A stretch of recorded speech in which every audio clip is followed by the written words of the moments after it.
지금부터 우리가 함께 들여다볼 책은 한 학자가 평생에 걸쳐 모으고 다듬은 방대한 지식의 세계, 바로 용재수필입니다. 저자인 홍매는 이 거대한 작업을 시작하면서 아주 겸손하고 개인적인 말을 남겼습니다. 평생에 걸친 이 위대한 작업을 그저 아들들에게 보여주기 위해서라고 말하죠. 하지만 이 소박한 말 속에는 자신의 지식과 탐구 정신이 시대를 넘어 다음 세대에게까지 온전히 전해지기를 바라는 한 학자의 간절한 마음이 담겨 있는 것 같습니다. 이 책을 제대로 느끼려면 먼저 이 책이 태어난 시대의 분위기를 아는 게 중요합니다. 때는 바로 송나라 시대인데요. 흔히 중국의 르네상스라고도 불리는 정말 특별한 시기였습니다. 예술, 철학, 과학 같은 거의 모든 분야에서 지적인 에너지가 말 그대로 폭발하던, 수많은 학자들이 자유롭게 지식을 탐구하고 토론하던 아주 역동적인 세상이었죠. 자, 그럼 이 엄청난 책을 쓴 홍매는 과연 어떤 사람이었을까요? 그는 남송시대의 학자이자 관료였습니다. 무려 50년이 넘는 세월을 관직에 몸담았죠. 하지만 단순히 높은 자리에 있던 관리가 아니었어요. 지식에 대한 열정이 정말 대단한, 끝없이 책을 읽는 독서가이자 역사가였습니다. 이 용재수필 한 권을 완성하는데 거의 40년이라는 시간을 쏟아부었다고 하니 그의 집요함과 열정이 어느 정도였는지 짐작이 가시죠? 이 책은 필기라는 좀 독특한 장르에 속하는데요. 이게 뭐냐면 요즘으로 치면 한 학자가 평생에 걸쳐서 쓴 굉장히 깊이 있는 개인 블로그나 혼자서 계속 업데이트한 지식 백과사전 같은 거라고 생각하시면 쉬울 것 같아요. 어떤 정해진 주제나 순서 없이 역사, 문학, 사회, 자연, 그가 보고, 듣고, 연구한 세상의 모든 것에 대한 생각과 발견을 자유롭게 기록한 지식의 보물창고인 셈입니다. 그리고 수많은 필기책들 중에서도 홍매의 이 용지수필은 단연 최고, 가장 위대한 걸작 중 하나로 평가받습니다. 그야말로 기념비적인 작품이죠. 그럼 대체 어떤 내용이 담겨 있길래 그런 평가를 받을까요? 그가 보여주는 탐구 정신이 어떤 건지 이제 책의 가장 첫 장을 넘겨서 함께 따라가 보겠습니다. 첫 번째 이야기의 제목은 서예가를 바로잡다, 불가능한 서명의 사건입니다. 제목부터 뭔가 흥미진진하지 않나요? 홍매는 이 책을 어떤 거창한 선언이나 주장으로 시작하지 않습니다. 대신 아주 유명한 서예 작품 하나를 마치 현미경으로 들여다보듯 꼼꼼하게 뜯어보는 것으로 이 긴 여정을 시작하죠. 작은 단서 하나로 사건의 진실을 파헤치는 탐정처럼요. 여기서 이 수수께끼를 풀려면 법첩이라는 게 뭔지 먼저 알아야 합니다. 간단히 말해서 유명한 명필의 글씨를 돌에 새긴 다음 그 위에 종이를 대고 먹으로 찍어낸 일종의 복사본이라고 할 수 있어요. 옛날엔 복사기가 없었으니까요. 그래서 명필의 글씨를 배우고 연구하려면 이 법첩이 거의 유일한 교과서나 마찬가지였습니다. 아주 귀하고 중요한 것이었죠. 홍매가 주목했던 이 법첩은 당나라 시대 최고의 서예가, 거의 전설적인 인물로 꼽히는 구양순의 작품으로 알려져 있었어요. 그러니까 당시 사람들은 모두 이건 구양순의 진짜 작품이구나 하고 믿어 의심치 않았던 거죠. 그 이름만으로도 작품의 권위와 가치가 절대적이었습니다. 그런데 말이죠. 홍매는 여기서 아주 이상한 점을 발견합니다. 수많은 사람들이 그저 보고 감탄만 했던 이 작품에서 다른 사람들은 아무도 눈치채지 못했던 아주 작지만 결정적인 모순을 찾아낸 겁니다. 과연 그게 무엇이었을까요? 홍매의 추리는 마치 한 편의 수사기록 같습니다. 자, 한번 보세요. 이 글씨를 썼다고 알려진 구양수는 정관 15년, 즉 서기 641년에 이미 세상을 떠났습니다. 그런데 이상하게도 이 법첩에는 그가 죽고 5년이나 지난 정관 20년, 646년의 사건이 버젓이 기록되어 있는 거예요. 여기서부터 이상하죠? 그런데 더 결정적인 증거가 있습니다. 법첩의 서명에 사용된 신공이라는 칭호인데요. 이 칭호는 구양순이 죽고도 6년이 지난 647년에 다른 관리가 죽은 뒤에야 처음 생긴 칭호입니다. 이건 말이 안 되죠? 죽은 사람이 미래에 일어날 일을 기록하고 심지어 미래에 생길 칭호까지 사용할 수는 없으니까요. 그러니까 핵심은 이겁니다. 당대의 모든 사람들은 이건 서예의 대가 구양순의 진품이야 라고 굳게 믿고 있었지만 홍매는 아니, 이건 불가능해. 구양순이 죽고 6년이나 지나서 생긴 칭호가 적혀 있는데? 라고 명백한 사실을 근거로 반박한 거죠. 이건 단순히 오류를 지적한 차원을 넘어서는 겁니다. 대가의 이름이라는 권위보다 검증 가능한 객관적 사실이 더 중요하다는 학자로서의 태도를 보여주는 선언과도 같은 것이죠. 이 책의 첫 번째 이야기가 이토록 중요한 이유가 바로 여기에 있습니다. 앞으로 용재수필에서 계속해서 마주하게 될 홍매의 태도가 여기에 전부 담겨 있거든요.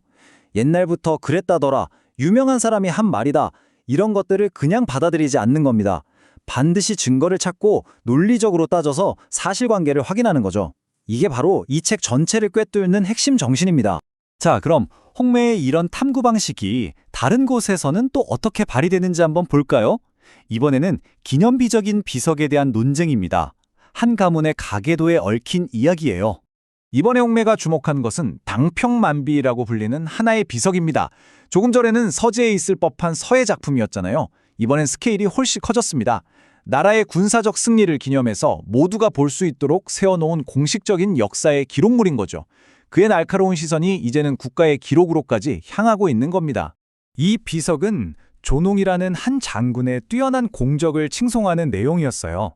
그런데 홍매는 이 비석을 보다가 또다시 의문이 생긴 겁니다. 이 비석에 적혀있는 조농 장군의 가계, 즉 그가 누구의 자손인지에 대한 기록이 과연 정확할까? 하는 의문이었죠.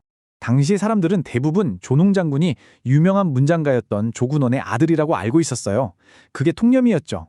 하지만 홍매는 여러 역사책들을 일일이 뒤져서 확인해 본 결과 조농은 조군원의 아들이 아니라 손자라는 사실을 밝혀냅니다.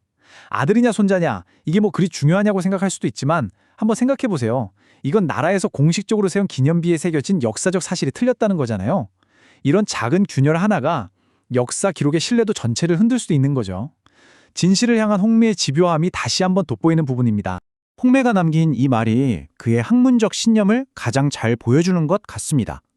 여러 문헌을 살펴 서로 비교함으로써 오류를 바로잡고 진실을 세울 수 있다. 결국 진실이란 그냥 전해 내려오는 이야기를 믿는다고 해서 얻어지는 게 아니라는 거죠. 이렇게 끈질기게 여러 책을 비교하고 대조하는 노력 속에서만 비로소 발견될 수 있다는 겁니다. 자, 이렇게 두 가지 사례를 살펴보고 나니 홍매가 진실을 찾아내는 방식에 어떤 일정한 패턴이 있다는 걸 눈치채셨을 겁니다. 이건 우연한 발견이 아니에요. 그가 평생에 걸쳐 연마하고 완성한 일종의 진실을 찾아내는 기술 혹은 진실 탐구 매뉴얼 같은 겁니다. 그의 방법론을 정리해보면 이렇습니다. 첫 번째 단계는 통념이나 기존의 책에서 뭔가 이상한 점, 모순점을 발견하는 것에서 시작해요. 두 번째, 그렇게 의심이 들면 공식 역사책처럼 신뢰할 수 있는 1차 책들을 찾아냅니다. 세 번째, 거기서 날짜나 직책, 인물관계 같은 구체적인 정보들을 하나하나 교차 확인, 즉 크로스 체크를 하는 거죠. 그리고 마지막 네 번째 단계는 그렇게 모은 객관적인 증거에만 근거해서 논리적인 결론을 내립니다. 어떠세요? 이 과정이 거의 현대의 과학적 연구 방법론과 놀랍도록 닮아있지 않나요? 수백 년 전의 학자가 이런 시기를 세웠다는 게 정말 놀랍습니다. 그래서 이 용재수필은 그냥 이런저런 흥미로운 이야기들을 모아놓은 잡학 사전이 아닌 겁니다. 40년이라는 아주 긴 시간 동안 바로 이 엄격한 방법론을 가지고 세상의 모든 것을 탐구한 그 치열한 과정 자체가 담겨있는 증거물인 셈이죠. 시에 대해서 이야기하든 의학에 대해서 이야기하든 그 모든 글의 밑바탕에는 바로 이 진실을 향한 탐구정신이라는 단단한 기둥이 서 있는 겁니다. 우리는 지금 이 거대한 지식의 창고에서 이제 겨우 2개의 서랍을 열어봤을 뿐입니다.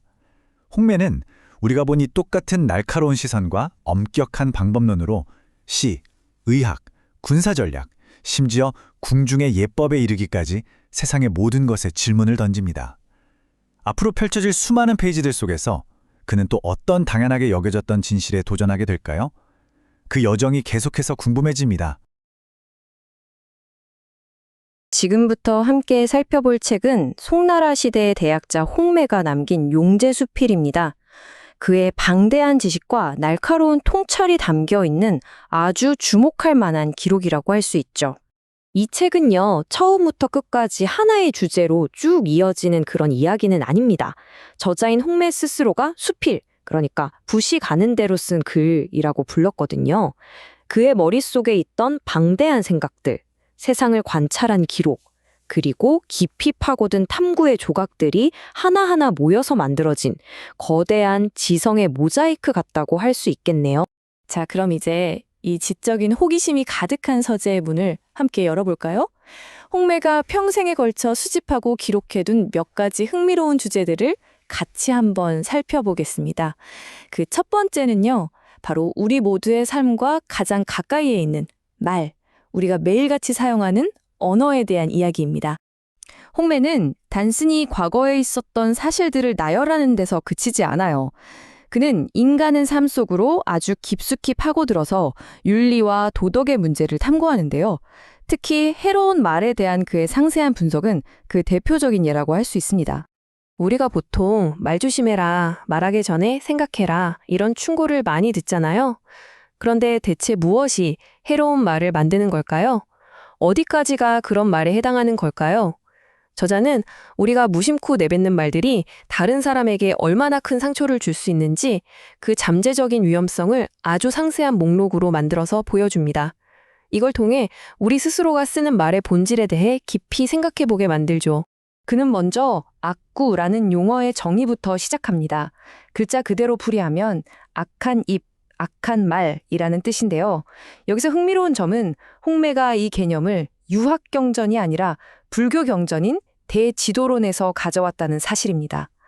당시 지성인들이 특정 사상의 경계에 얽매이지 않고 진리를 탐구했다는 걸 보여주는 대목이죠.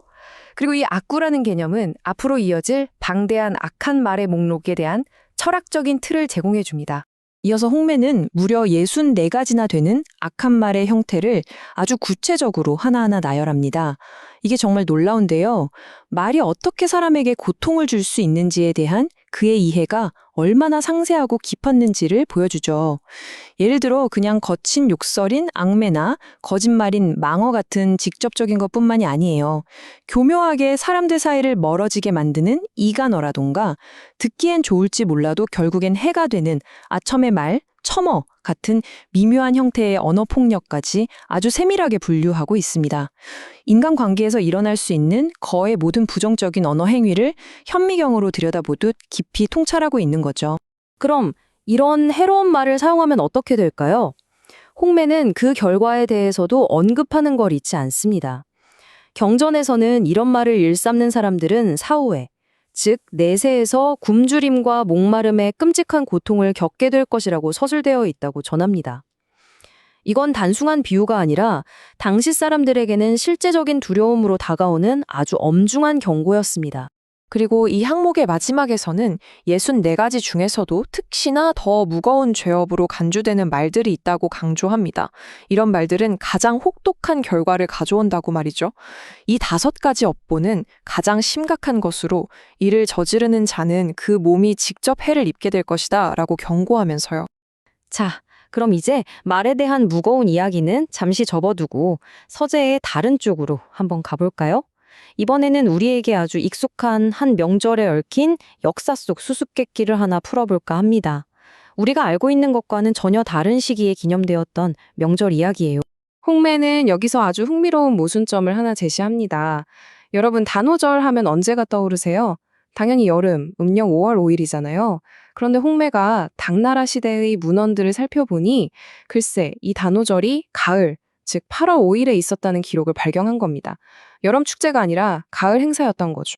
그는 그냥 그랬을 것이다 하고 추측하는 게 아닙니다. 아주 면밀하게 역사 문헌을 검토하면서 그 증거들을 하나씩 추적해 나가죠. 수백 년 전에는 명절의 시기가 지금과 어떻게 달랐는지를 보여주는 겁니다. 예를 들어 당현종 개원년간의 관리였던 장렬이라는 사람이 쓴 글의 서문에는 개원 16년 8월의 단오라는 구절이 명확하게 등장해요. 또 여러 당나라 시인들의 작품 속에서 단오를 묘사할 때 국화 같은 가을의 이미지가 사용된 점도 지적합니다. 하지만 홍매가 살던 송나라 시대에는 이미 단오가 5월에 지내는 것으로 완전히 자리를 잡은 상태였죠. 그의 탐구를 통해 우리는 아주 단순하면서도 깊은 진실 하나를 마주하게 됩니다. 바로 문화나 풍습이라는 것이 영원히 고정된 것이 아니라는 사실이죠. 아무리 확고해 보이는 전통이라도 시간이 흐르면서 자연스럽게 변할 수 있다는 것을 이 단오절 날짜의 변화를 통해 명확히 보여주는 겁니다. 자, 다음으로 만나볼 홍매의 모습은 아주 냉철하고 이성적인 합리주의자입니다. 그는 중국의 가장 중요한 건국 신화 중 하나를 그냥 이야기가 아니라 논리와 지리학이라는 도구를 사용해서 분석합니다. 오임금이 홍수를 다스렸다는 이 유명한 신화를 우리는 보통 그냥 옛날 이야기처럼 받아들이잖아요. 하지만 송나라 시대의 학자였던 홍매는 달랐습니다. 그는 이 거대한 신화를 엄격하고 비판적인 분석의 대상으로 삼았어요. 그는 이 신화적 사건을 실제 지도 위에 펼쳐놓고 분석합니다. 마치 거대한 토목공사 프로젝트 보고서를 검토하는 것처럼요. 그는 고대의 지리서를 근거로 전설적인 영웅, 우의 행적을 따라갑니다. 치수 사업의 시작점은 북쪽 지방인 기주였고 황하, 장강, 한수 같은 중국의 주요 강줄기들이 모두 관련되어 있죠. 또 태행산이나 왕옥산 같은 거대한 산맥도 언급됩니다. 즉, 이 사업은 북쪽에서 남쪽까지 중국 대륙의 광대한 지역을 포괄하는 어마어마한 규모였던 겁니다. 그리고 바로 이 지점에서 홍매는 근본적인 의문을 제기합니다. 그는 신화의 문자적 진실성에 대해서 이렇게 질문을 던집니다. 북쪽 기주에서부터 저 남쪽의 강들에 이르기까지 이 광활한 대륙 규모의 치수 사업을 대체 어떻게 우라는 단 한 사람이 전부 해낼 수 있었겠는가 하고 말이죠. 이것은 한 개인의 능력으로는 도저히 불가능한 일이라는 점을 합리적으로 지적하는 겁니다. 이처럼 신성시대는 신화를 지리적인 문제, 현실적인 문제로 다루는 접근 방식은 당시 송나라 학자의 지성이 어떠했는지를 아주 잘 보여줍니다. 그는 가장 오래되고 숭배받는 이야기 속에서조차 감정적인 믿음보다는 합리적인 근거를 찾으려고 노력했던 것이죠. 자, 지금까지 윤리에서 명절, 그리고 신화에 이르기까지 몇 가지 다채로운 기록들을 살펴봤습니다. 그렇다면 이 기록들은 저자인 홍매와 그의 책 용제수필에 대해 우리에게 무엇을 말해주고 있는 걸까요? 이 짧은 사례들만 봐도 우리는 홍매라는 한 인물의 여러 가지 모습을 발견할 수 있습니다. 인간의 언어와 그 도덕성을 체계적으로 분석하는 윤리학자의 모습, 또 문헌 증거를 통해 문화적 관습의 변화를 파헤치는 역사학자의 모습, 그리고 고대 신화의 공관적 논리를 적용하는 지리학자이자 옛 기록이라고 무조건 믿지 않고 끊임없이 의심하고 검증하는 문헌 비평가의 모습까지 말이죠. 이 모든 역할들은 결국 하나의 공통점으로 이어집니다. 바로 비판적인 탐구 정신과 문헌 증거에 대한 깊은 존중을 바탕으로 한 지칠 줄 모르는 지적 호기심이라고 할 수 있겠습니다. 홍매는 우리가 그냥 무심코 지나치기 쉬운 아주 사소한 세부 사항들 속에서 거대한 지식의 세계를 발견할 수 있다는 것을 몸소 보여주었습니다. 그의 작업은 우리에게 호기심과 세심한 관찰이야말로 과거와 현재, 우리를 둘러싼 세계를 더 깊이 이해하게 해주는 열쇠라는 점을 다시 한번 일깨워줍니다. 어쩌면 오늘날 우리가 살아가는 이 세상에도 우리 눈앞에 펼쳐진 채 발견되기를 기다리는 수많은 수수께끼들이 숨어 있는 건 아닐까요? 오늘 우리가 함께 펼쳐볼 책은 지금으로부터 약 800여 년 전 12세기 송나라 시대의 학자 홍매가 남긴 아주 특별한 기록, 바로 용제수필입니다. 이 책은요, 어떤 왕조의 흥망성쇠나 영웅들의 위대한 업적을 다루는 거대한 역사서가 아니에요. 그보다는 한 명의 뛰어난 지식인이 자신의 날카로운 눈으로 세상 곳곳을 관찰하며 발견해낸 아주 작고 세밀한 균열들, 그리고 그 속에 숨겨진 진실에 관한 이야기들의 모음집이라고 할 수 있습니다. 그의 시선을 따라서 한 장 한 장 넘기다 보면 시대를 뛰어넘는 깊은 통찰을 마주하게 될 겁니다. 홍매가 왜 이 책을 썼을까? 그 목적이 이 한 문장에 아주 명확하게 담겨 있습니다. 나는 오직 내가 확실히 아는 것만을 기록하여 오류를 바로잡는다. 이 말 속에는 거창한 이론이나 사상을 내세우기보다 오직 사실 그 자체에 대한 겸손하면서도 집요한 태도가 담겨 있죠. 이건 단순히 책의 서문이 아니라 이 용제수필 전체를 관통하는 그의 정신, 그의 학문적 선언과도 같습니다.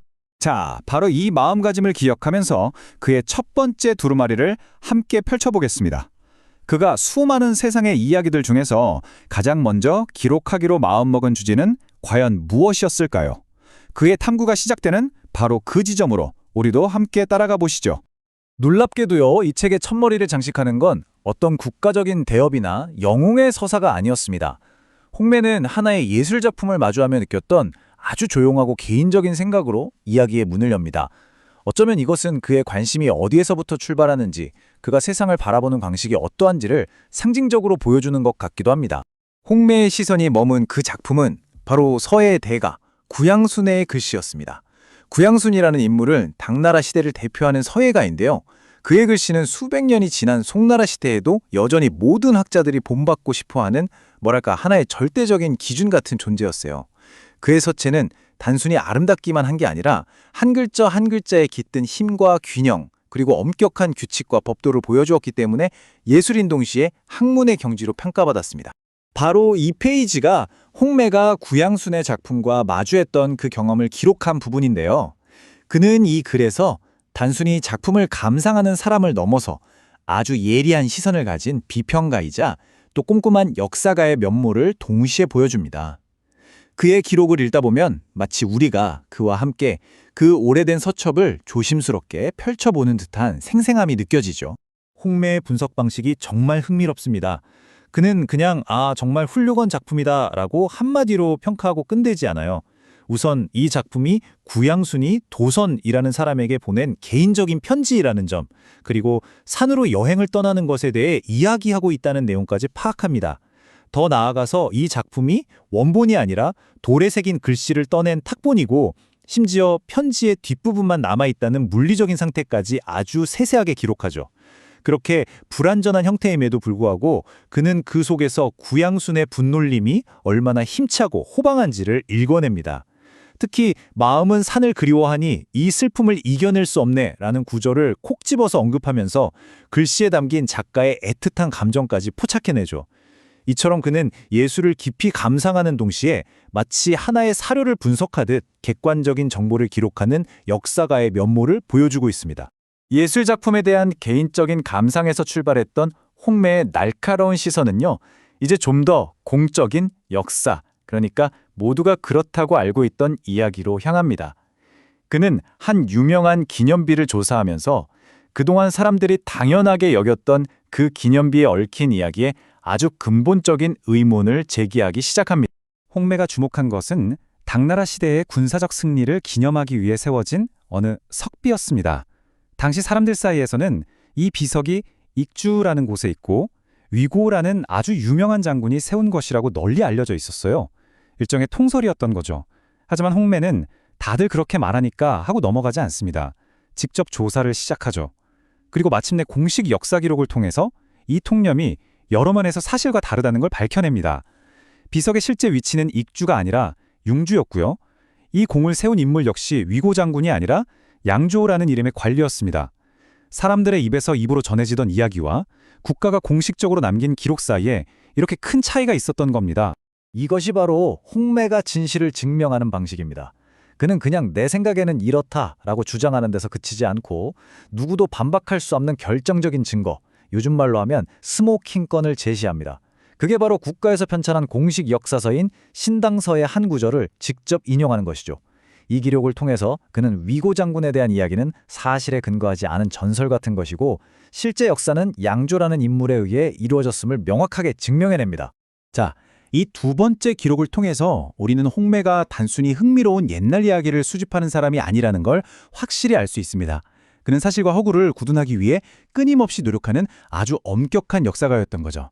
사람들이 입에서 입으로 전해지는 이야기보다는 명확한 출처가 있는 문헌 기록에 훨씬 더 큰 신뢰를 두었습니다. 어떻게 보면 굉장히 현대적인 역사 연구 방법론을 이미 800년 전에 실천하고 있었던 셈입니다. 위대한 예술과 굵직한 역사에 대한 탐구심은 이제 우리 삶과 훨씬 더 가까운 곳으로 향합니다. 홍매의 호기심은 평범한 사람들의 일상 속 아주 흥미롭고 때로는 좀 기이하게 느껴지기까지 하는 세부적인 사항들로 뻗어나가거든요. 이건 정말 흥미로운 대목인데요. 홍매는 당나라 시대의 법률 문서를 깊이 파고듭니다. 그리고 당시 법으로 금지했던 말의 유형들을 구체적으로 조사해서 기록해둬요. 이건 단순히 옛날 사람들은 어떤 욕을 했을까 하는 호기심을 넘어서 당시 사회가 말이라는 행위를 어떻게 규정하고 통제하려고 했는지를 보여주는 아주 중요한 단서가 됩니다. 홍매는 당시 법률에 명시되어 있던 추악한 말의 유형들을 소개합니다. 여기서 정말 놀라운 점은요, 우리가 생각하는 단순한 욕설, 그러니까 악언을 넘어서 거짓말, 허언, 이나 오만한 말, 긍언, 심지어는 앞뒤가 맞지 않는 비논리적인 말, 파언까지도 법으로 규제하려 했다는 사실입니다. 이건 말이 개인의 감정 표현을 넘어서 사회 질서를 해칠 수 있는 아주 강력한 행위로 여겨졌다는 걸 보여주죠. 홍매는 이 기록을 통해서 과거의 법률이 사람들의 언어 생활, 아주 깊숙한 곳까지 개입하려 했던 모습을 생생하게 우리에게 전달해주고 있습니다. 다음으로 그는 역사 기록 속에서 발견한 한 가지 기이한 사실에 주목합니다. 바로 한 황제가 아주 유명한 명절인 단오절, 용선 축제를 무려 석 달이나 늦춰서 기념했다는 사실이죠. 중요한 국가 명절의 날짜를 맘대로 바꾼다는 건 오늘날의 시각으로는 참 상상하기 힘든 일인데요. 과연 그 이유는 무엇이었을까요? 홍매는 이 사건이 언제, 그리고 누구에 의해 일어났는지 정확하게 짚어냅니다. 바로 당나라 현종 황제가 제위 26년에 내린 결정이었다는 거죠. 이처럼 정확한 연도와 통치자를 명시하는 것에서 그의 꼼꼼함과 기록에 대한 집요함을 다시 한번 확인할 수 있습니다. 이 이상한 결정의 이유를 이해하려면 먼저 단오절이 열리는 음력 5월이 당시 사람들에게 어떤 의미를 가진 달이었는지를 알아야 합니다.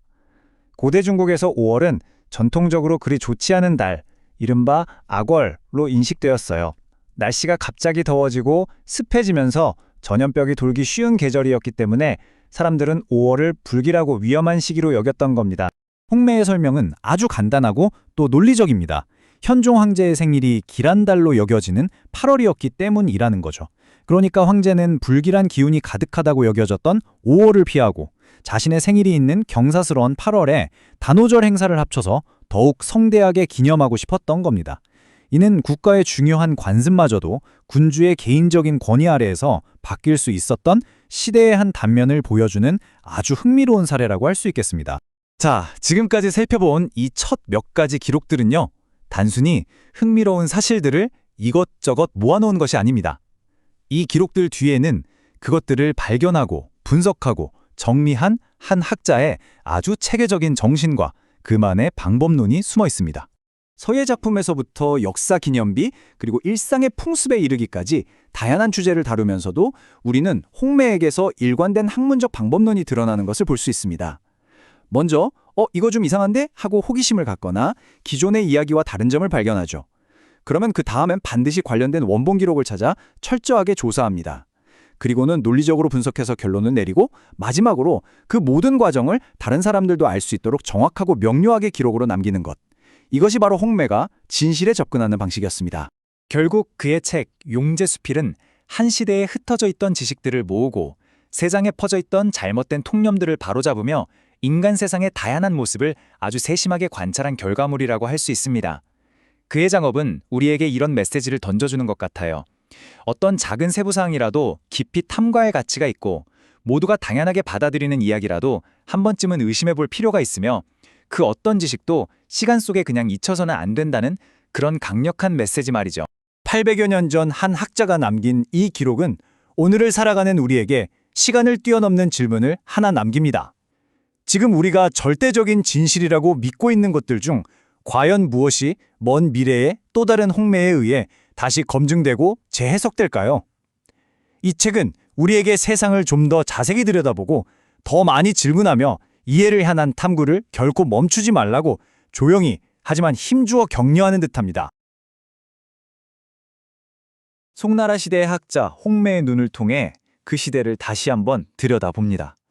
그는 단순한 기록가가 아니었어요.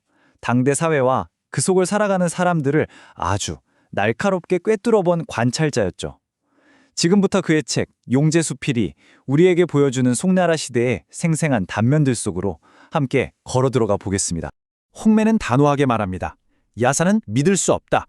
이 한 문장에 그의 모든 학문적 태도가 담겨 있다고 해도 과언이 아니에요. 여기서 야사라는 건 우리가 흔히 아는 정식 역사책이 아니라 민간에 떠도는 이야기나 개인적인 기록 같은 것들을 말하는데요. 홍매는 이런 이야기들이 사람들의 흥미를 끌기 위해 쉽게 과장되거나 사실이 비틀릴 수 있다는 걸 아주 경계했던 거죠. 그래서 그는 모든 기록을 일단 의심의 눈으로 보고 반드시 근거를 찾고 여러 기록을 비교하는 아주 엄격한 기준을 적용했습니다. 그러니까 이 용제수필이라는 책은 그냥 재미있는 이야기 모음집이 아니라 이런 철저한 진실 탐구 과정 끝에 남겨진 결과물인 셈입니다. 그래서 용제수필을 읽다 보면 우리는 정말 다양한 모습의 홍매를 만나게 돼요. 어떤 순간에는 한 사람의 됨됨이를 냉철하게 판단하는 심판관 같다가도 또 어떤 글에서는 단어 하나의 가치를 예리하게 평가하는 비평가가 되기도 하고요. 그러다가 또 어느 순간에는 역사의 기록 뒤에 숨겨진 진실을 끈질기게 파헤치는 탐정의 모습을 보여주기도 합니다. 자, 그럼 지금부터 홍매의 이 세 가지 모습을 통해서 그가 우리에게 무엇을 말하고 싶었는지 그 이야기를 하나씩 따라가 보겠습니다. 첫 번째 이야기는 인물에 대한 탐구입니다. 홍매는요, 한 사람의 됨됨이나 위대함이 무슨 거창한 업적이나 화려한 지위에서만 나오는 건 아니라고 생각했어요. 오히려 아주 사소하고 평범한 일상 속 행동, 우리가 무심코 지나칠 수 있는 작은 습관 속에서야말로 그 사람의 진짜 본질이 드러난다고 믿었죠. 그의 글을 따라가다 보면 우리는 올고듬이란 무엇인지, 또 어리석음이란 무엇인지, 그 경계에 대해 다시 한번 생각하게 될 겁니다. 자, 한번 상상해 보세요. 송나라의 수도입니다. 당대 최고의 권력자이자 재상이었던 사마광, 우리가 보통 온공이라고 부르는 그 인물이 오랜만에 수도로 돌아오는 날이에요. 당연히 모든 사람들은 그의 권세에 걸맞게 아주 화려하고 성대한 환영 연회가 열릴 거라고 기대하고 있었죠. 도시 전체의 시선이 그에게로 쏠려 있는 그런 상황이었습니다. 그런데 사마광은 모두의 예상을 완전히 뒤엎어버립니다. 시끌벅적한 연회 대신에요, 그는 조용히 자리에 앉아 종이를 떠내들고는 직접 손님들의 좌석 배치도를 그리기 시작했어요. 이게 뭘 의미할까요? 바로 신분이 높든 낮든 오늘 찾아온 모든 손님을 똑같이 존중하겠다는 뜻이었죠. 홍매는 바로 이 사소한 행동 하나를 놓치지 않습니다. 그는 온공의 손님 좌석 배치도라는 글에서 화려한 말 100마디보다 사마광이 직접 그린 이 좌석도 한 장이야말로 그의 겸손함과 검소함을 가장 완벽하게 보여주는 증거라고 이야기해요. 진정한 인품이란 바로 이런 것에서 드러나는 법이라고 말이죠. 이렇게 권력의 가장 높은 곳에서 겸손을 보여준 사마광의 이야기에 이어서 홍매는 이번엔 전혀 다른 길을 걸어간 한 인물을 우리에게 소개합니다. 세상의 성공이나 명예를 일부러 등지고 오직 자기 자신의 원칙을 지키는 삶에서 더 큰 가치를 찾았던 학자, 바로 장부휴입니다. 홍매는 장부휴의 편지라는 글을 통해서 이 인물에 대한 깊은 존경심을 드러냅니다. 생각해보세요. 그 당시 학자들 대부분은 과거에 급제해서 관직에 나아가는 걸 평생의 목표로 삼았잖아요. 그런데 장부휴는 오히려 그 관직이라는 걸 자신의 망칠 수도 있는 함정으로 봤다는 거예요. 세상 사람들이 나를 칭찬하든 비난하든 거기에 흔들리지 않고 오직 내 안의 양심을 따르면서 스스로를 수양하는 것, 그것만이 삶의 유일한 목적이라고 믿었던 거죠. 그에게 배움이란 출세를 위한 도구가 아니라 그 자체로 완전한 길이었던 겁니다. 이렇게 놓고 보니 정말 흥미롭죠? 홍매는 우리에게 덕을 실천하는 두 가지 길을 보여주고 있는 겁니다. 한 명은 사마광처럼 권력의 한복판에서 스스로를 낮추는 방식으로 덕을 보여준 인물. 또 다른 한 명은 장부휴처럼 아예 권력 밖에서 자신의 원칙을 굳건히 지키는 방식으로 덕을 실천한 인물. 결국 홍매가 말하고 싶은 건 이거였을 겁니다. 진정한 가치라는 건 높은 지위나 세상의 명예에 있는 게 아니라 내가 어떤 상황에 처해 있던 내 신념을 지키려는 그 태도에 있다는 것을요. 자, 그럼 이번에는 홍매의 또 다른 면모를 만나볼 시간입니다. 바로 언어 탐정으로서의 모습인데요. 홍매에게 언어는 그냥 뜻을 전달하는 도구가 아니었어요. 그는 단어 하나, 문장 하나에 숨어있는 역사와 문화, 그리고 그 글을 쓴 사람의 진짜 의도까지 파헤치는 말 그대로 언어를 해부하는 사람이었죠. 시에 쓰인 글자 하나부터 아주 유명한 산문의 구조까지 그의 날카로운 분석을 한번 따라가 보겠습니다. 여러분, 단어 하나에 얼마나 많은 감정과 풍경이 담길 수 있다고 생각하세요? 홍매는 시에서 영, 인과 황을 사용하는 법이라는 글에서 겉보기엔 아주 평범해 보이는 두 한자에 주목합니다. 하나는 꽃 영자, 다른 하나는 누를 황자예요. 그는 이 두 글자가 시 안에서 어떻게 하나는 생명력을, 다른 하나는 쓸쓸함이라는 정반대의 느낌을 만들어내는지 아주 세밀하게 탐구합니다. 홍매의 분소를 따라가 보면 정말 놀라워요. 예를 들어 영이라는 글자는 그냥 꽃이 아니라 막 피어나는 봄의 생명력, 그 화사함 자체를 담고 있는 단어라는 거죠. 시 속에서 이 글자를 보면 눈앞에 활짝 핀 꽃들이 펼쳐지는 것 같은 느낌을 주고요. 반면에 황이라는 글자는 가을 국화나 낙엽의 노란 빛을 묘사하면서 시간이 흘러가는 쓸쓸함과 동시에 모든 것이 무르익은 원숙한 아름다움을 함께 느끼게 합니다. 홍매는 바로 이런 미묘한 차이를 아는 것이야말로 시를 제대로 감상하는 열쇠라고 강조했던 겁니다. 우리가 지금도 흔히 쓰는 표현들에도 다 저마다의 이야기가 숨어 있잖아요. 홍매는 바로 그런 언어의 뿌리를 추적하는 일에도 아주 능했습니다. 예를 들어 복모, 즉 봉황의 깃털이라는 아름다운 표현이 어디서 시작됐는지를 찾아내죠. 이 말은 그냥 훌륭한 자식이라는 뜻을 넘어서 봉황의 깃털처럼 정말 귀하고 아름다운 인품과 지성을 가졌던 어떤 특정 인물의 이야기에서부터 비롯된 아주 깊은 의미를 담고 있었던 겁니다. 아무리 대단한 대가라 할지라도 홍매의 날카로운 눈을 피해갈 수는 없었습니다. 그의 비판적인 시선은 당대 최고의 문장가로 칭송받던 한유의 글을 향하기도 했어요. 심지어 한유의 대표작으로 꼽히는 송맹동야서의 핵심 논리마저도 분석의 도마 위에 올렸죠.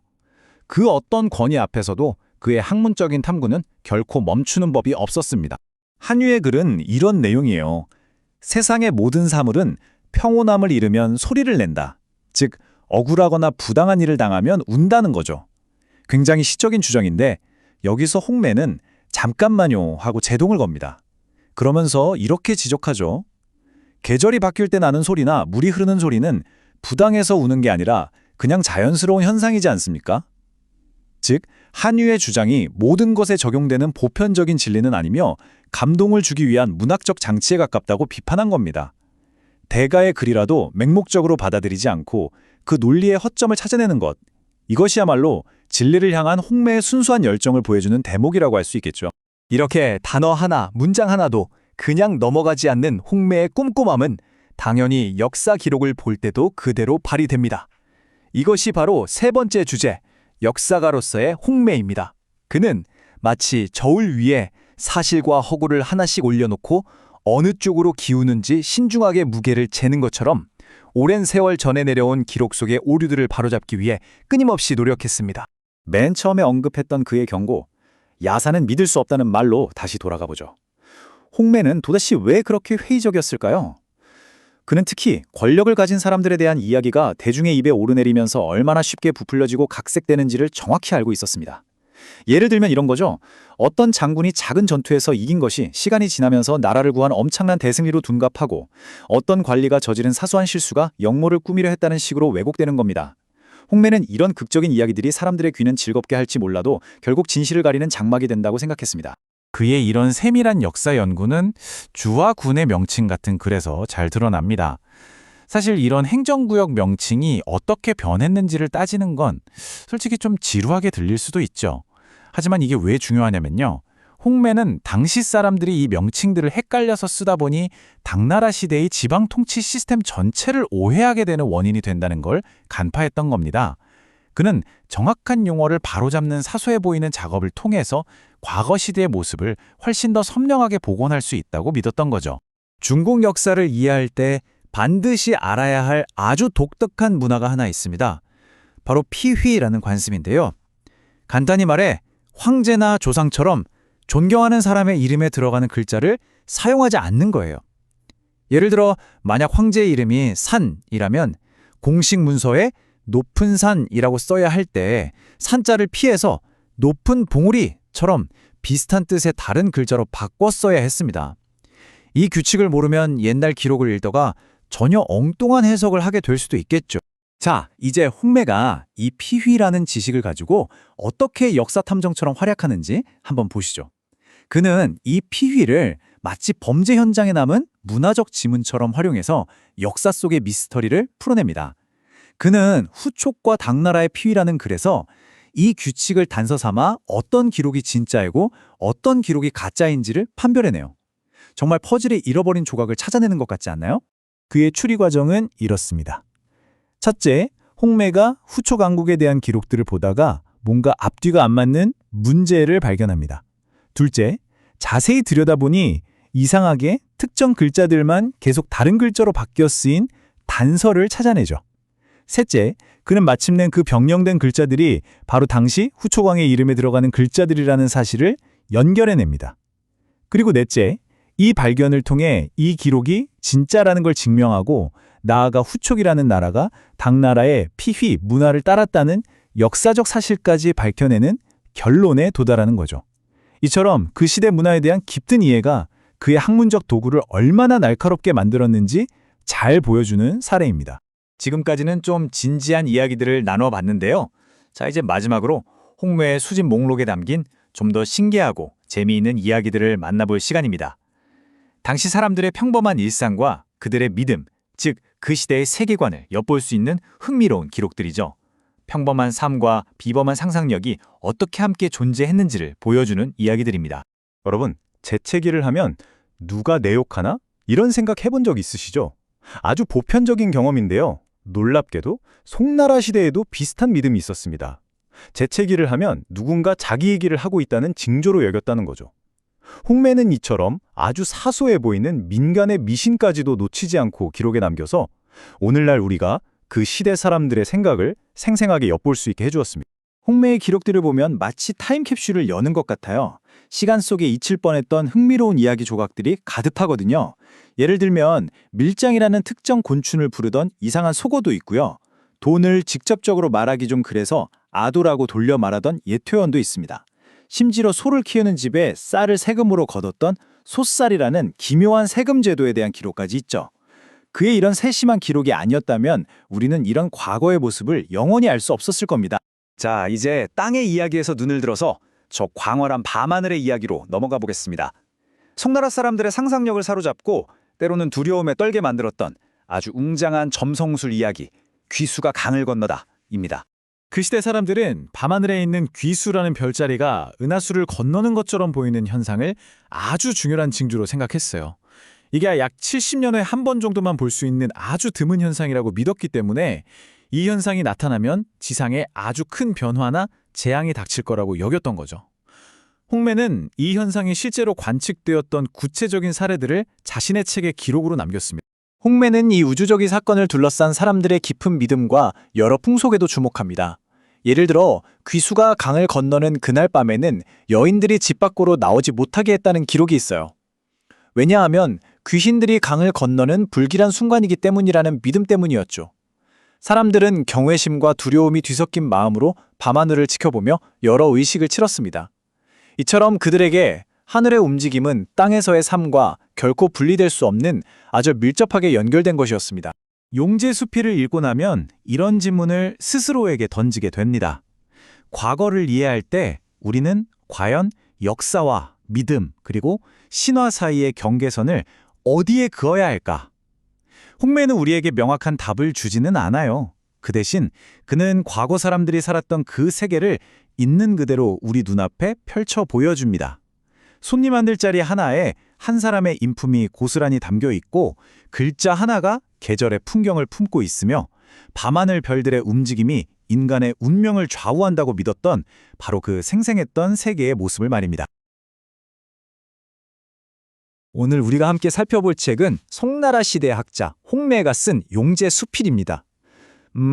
이건 단순히 옛날 이야기를 모아놓은 책이 아니에요. 시대를 꿰뚫어보는 아주 날카로운 통찰이 담겨 있죠. 그러니까 용제수필은요, 그냥 역사적 사실들을 쭉 나열한 게 아니에요.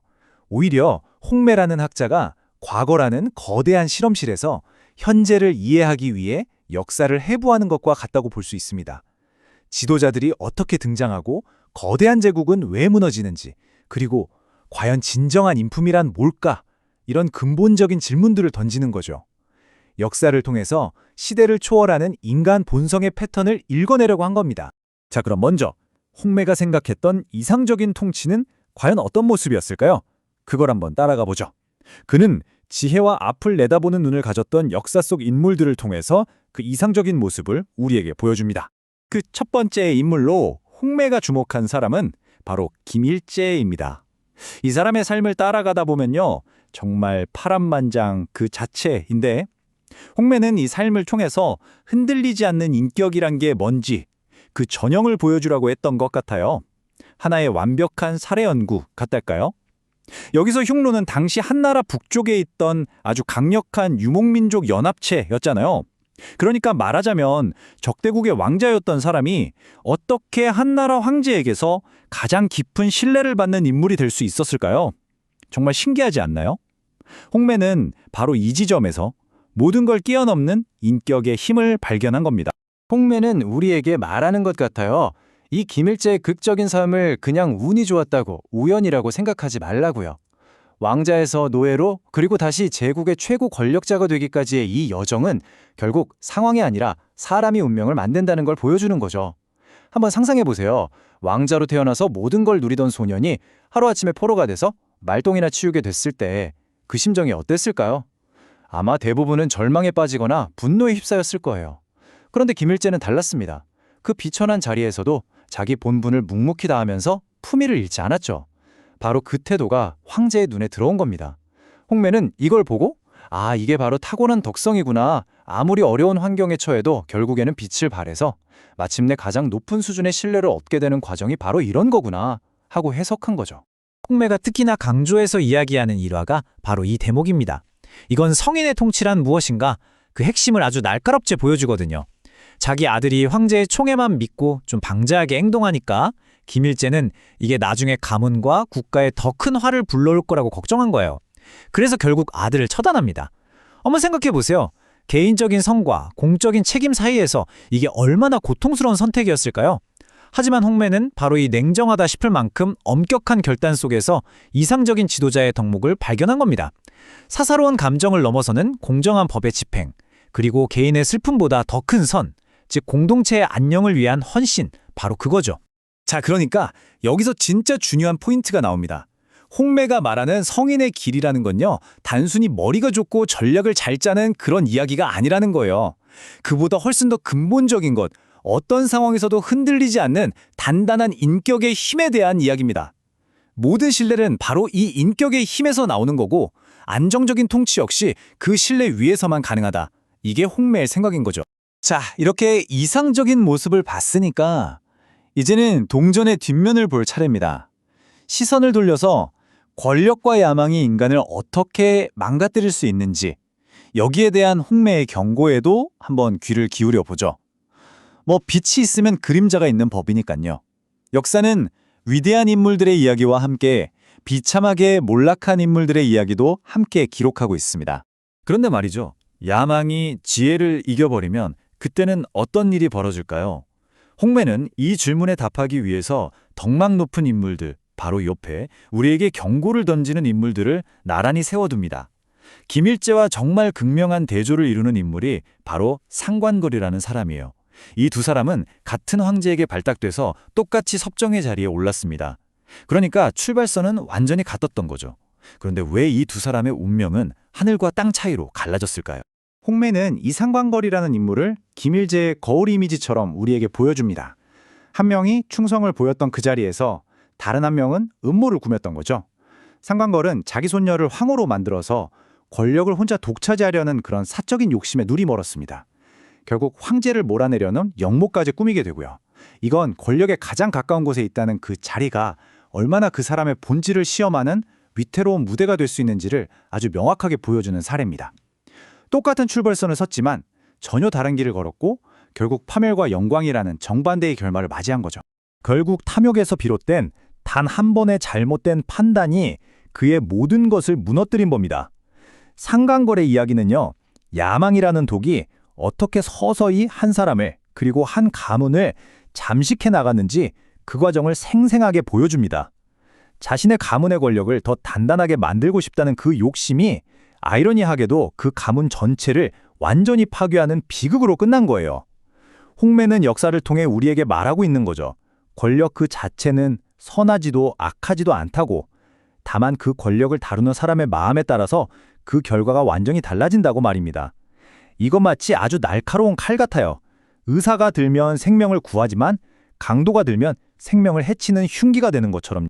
이 비교를 보면 홍매가 말하고자 했던 핵심 주제가 아주 명확하게 보입니다. 똑같은 권력의 자리인데 한 사람에게는 존경을 가져다주고 다른 사람에게는 파멸을 안겨줄 수 있다는 것. 그리고 그 운명을 가르는 결정적인 요인은 바로 그 사람의 내면에 있는 도덕적인 기준이라는 사실이죠. 이게 어디 옛날 이야기뿐이겠습니까? 오늘날 우리가 보는 기업이나 정치 무대에서도 똑같지 않을까요? 자신의 이익이 아니라 공동체의 이익을 먼저 생각하는 리더와 사적인 욕망을 채우기 위해 조직 전체를 위기에 빠뜨리는 리더의 차이가 바로 여기서부터 시작되는 겁니다. 자, 근데 여기서 정말 흥미로운 점은요, 홍매가 그냥 옛날 이야기를 쭉 늘어놓는 데서 그치지 않는다는 거예요. 그는 두 인물이라 두 사건을 나란히 놓고 비교 분석합니다. 이걸 통해서 더 깊은 진실을 드러내려고 하는 거죠. 마치 과학자가 두 개의 샘플을 현미경 아래에 놓고 그 차이점을 관찰하는 것처럼요. 아주 분석적인 방법을 쓰는 겁니다. 이런 홍매의 분석 방법은 한나라의 첫 번째 그리고 두 번째 승상이었던 소아와 조참에 대한 이야기에서 아주 명확하게 드러납니다. 여기서 홍매는 서로 스타일은 다르지만 둘 다 성공적이었던 두 가지 리더십 유형을 탐구해요. 이건 앞서 본 김일제와 상간궐처럼 선과 악을 대비시키는 게 아니라 상황에 따라서 지혜의 형태가 어떻게 달라질 수 있는지를 보여준다는 점에서 아주 흥미롭습니다. 리더십에 딱 하나의 정답만 있는 건 아니라는 걸 보여주는 셈이죠. 홍매는 왜 이 두 사람 모두 위대한 승상으로 평가받는지를 차근차근 분석합니다. 먼저 소아를 보죠. 그의 천재성은 나라가 처음 세워지는 혼란기에 빛을 발했습니다. 국가에 필요한 법률, 제도, 행정체계 같은 모든 기틀을 말 그대로 처음부터 다 만들었어요. 무에서 유를 창조한 혁신가였던 거죠. 반면에 그의 뒤를 이은 조참의 지혜는 좀 달랐습니다. 그는 가만히 보니까 전임자인 소아가 만들어 놓은 시스템이 너무 훌륭한 거예요. 그래서 내가 할 일은 이걸 잘 유지하고 안정시키는 거구나. 괜히 불필요하게 건드려서 망치면 안 되겠다고 생각한 거죠. 그는 변화 대신 안정을 택한 뛰어난 관리자였습니다. 이 통찰이 정말 중요합니다. 조참의 의도적인 무의는 그 자체로 심오한 형태의 행위였다. 여기서 무의라는 건요, 아무것도 안 하고 게으름 피우는 걸 말하는 게 절대 아닙니다. 오히려 의도적으로 아무것도 하지 않음에 가까운 개념이에요. 시스템이 이미 잘 돌아가고 있을 때 섣부르게 개입하는 게 오히려 혼란을 만들 수 있다는 거라는 깊은 지혜죠. 홍매는 이걸 통해서 효과적인 통치가 꼭 급진적인 변화를 뜻하는 건 아니라고 말합니다. 때로는 안정과 연속성을 지켜주는 것이야말로 가장 현명한 길일 수 있다는 거죠. 조참은 바로 그 교훈을 완벽하게 몸으로 보여준 인물입니다. 자, 이 이야기는 자연스럽게 책의 또 다른 핵심 주제로 우리를 이끌어갑니다. 바로 한 사람의 내면적인 인격, 그리고 그가 역사에 남기는 유산 사이에는 결코 끊을 수 없는 연결고리가 있다는 겁니다. 다시 말해, 뛰어난 능력만으로는 충분하지 않다는 거죠. 지혜나 앞을 내다보는 통찰력 같은 기반이 없이 그냥 머리 좋고 뛰어난 전략가이기만 하면 과연 성공할 수 있을까요? 이 질문을 탐구하기 위해서 홍매는 역사상 가장 유명한 전략가 중 한 명, 바로 장량의 삶을 들여다봅니다. 그는 한나라 공국의 1등 공신으로 그의 지략은 거의 신의 경지에 이르렀다고 평가받는 인물이죠. 그런데 놀랍게도 홍매가 주목한 것은 그의 화려한 승리의 기록들이 아니었습니다. 홍매는 장량의 전략적인 승리들보다도 그의 마지막 선택에 깊은 인상을 받습니다. 모든 것을 다 이룬 권력의 정점에서 스스로 물러나는 그의 선택 말이죠. 이건 권력의 속성과 그 위험성을 아주 깊이 이해하지 않고서는 불가능한 행동이었습니다. 한번 생각해 보세요. 젊은 시절 혈기 하나만 믿고 진시황 암살을 시도했던 그가 어떻게 이런 깊은 지혜를 갖게 되었을까요? 홍매는 그 유명한 일화, 노인을 위해 다리 밑에서 신발을 주워주며 배운 겸손과 인내가 그의 전략적 재능을 비로소 완성시켰다고 본 겁니다. 장량은 아주 어려운 진실 하나를 깨달았던 겁니다. 제국을 얻는 것과 그 권력을 유지하는 것은 전혀 다른 차원의 도전이라는 사실을요. 그래서 그의 은퇴는 나약함의 표현이 아니라 그의 인생에서 가장 뛰어난 궁극의 전략적 한 수였던 겁니다. 그는 자신의 재능이 혼란스러운 전쟁 시기에 최적화되어 있다는 걸 알았어요. 그리고 평화로운 시대에는 소하와 같은 행정 전문가가 더 필요하다는 것도요. 또 토사구팽이라는 말처럼 사냥이 끝나면 사냥개를 삶아 먹는다는 권력의 비정한 숙성도 꿰뚫어보고 있었죠. 그는 권력에서 한 발짝 물러남으로써 자신의 생명과 명예를 모두 지키는 가장 현명한 길을 선택한 겁니다. 이 대목이야말로 홍매의 관점을 아주 명확하게 보여줍니다. 인격이라는 건 단순히 전쟁터에서의 용기나 정치적인 수완 같은 걸 의미하는 게 아니라는 거죠. 진정한 인격은 자신의 강점과 한계를 정확히 아는 자기인식, 그리고 모든 걸 내려놓아야 할 올바른 때를 아는 지혜까지 포함하는 겁니다.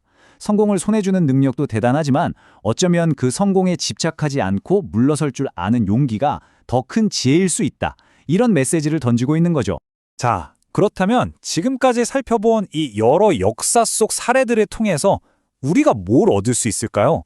홍매의 목적은 그냥 옛날 이야기를 재미있게 다시 들려주는 게 아니었을 겁니다. 그렇다면 그의 진짜 의도는 무엇이었을까요? 그는 역사를 하나의 거울로 사용하고 있었던 겁니다. 그 거울을 통해 자신이 살아가던 12세기 송나라가 마주한 도전들을 비춰보려고 했던 거죠. 한나라의 역사를 분석하면서 그는 자기가 직접 보고 겪었던 송나라 조정의 여러 미덕과 문제점들에 대해 이야기할 수 있었습니다. 다시 말해서 그는 과거 인물들의 입을 빌려서 동시대 사람들에게 리더십이란 무엇인지, 충성심은 어때야 하는지, 그리고 야망이 얼마나 위험한지에 대한 교훈을 간접적으로 하지만 아주 강력하게 전달했던 겁니다.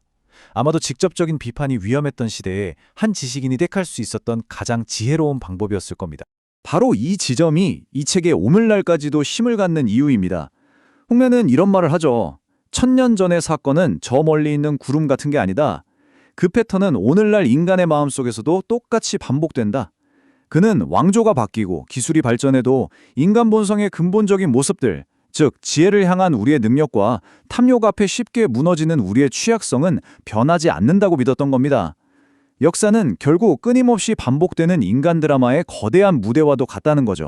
만약 역사가 정말 거울이라면 그 거울은 지금 우리가 사는 이 세계에 대해서는 어떤 패턴을 보여주고 있을까요? 홍매와 같은 학자의 날카로운 눈으로 과거를 공부하다 보면 우리는 자연스럽게 현재를 더 자세히 들여다보게 됩니다. 우리 시대의 지도자들에게서 김일젤의 충성심을 보기도 하고 상광골의 야망을 발견하기도 하죠. 우리가 속한 조직의 리더십 안에서 소아의 혁신과 조참의 안정 유지라는 서로 다른 과제를 보게 되기도 합니다. 그리고 결국 스스로에게 질문을 던지게 되죠.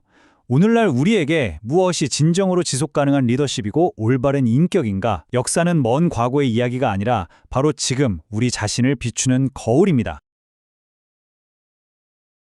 송나라 시대의 위대한 학자 홍매가 남긴 방대한 기록의 세계, 용제수필을 펼쳐봅니다. 이 책은 우리가 흔히 생각하는 처음부터 끝까지 하나의 이야기로 이어지는 그런 책이 아닙니다. 오히려 한 학자가 평생에 걸쳐 모아온 지적인 편린들, 그 조각들을 모아놓은 하나의 거대한 모자이크에 가깝죠. 국가의 중대사부터 지극히 사소한 일상의 풍경까지 그의 붓은 시대를 넘나들며 자유롭게 움직입니다.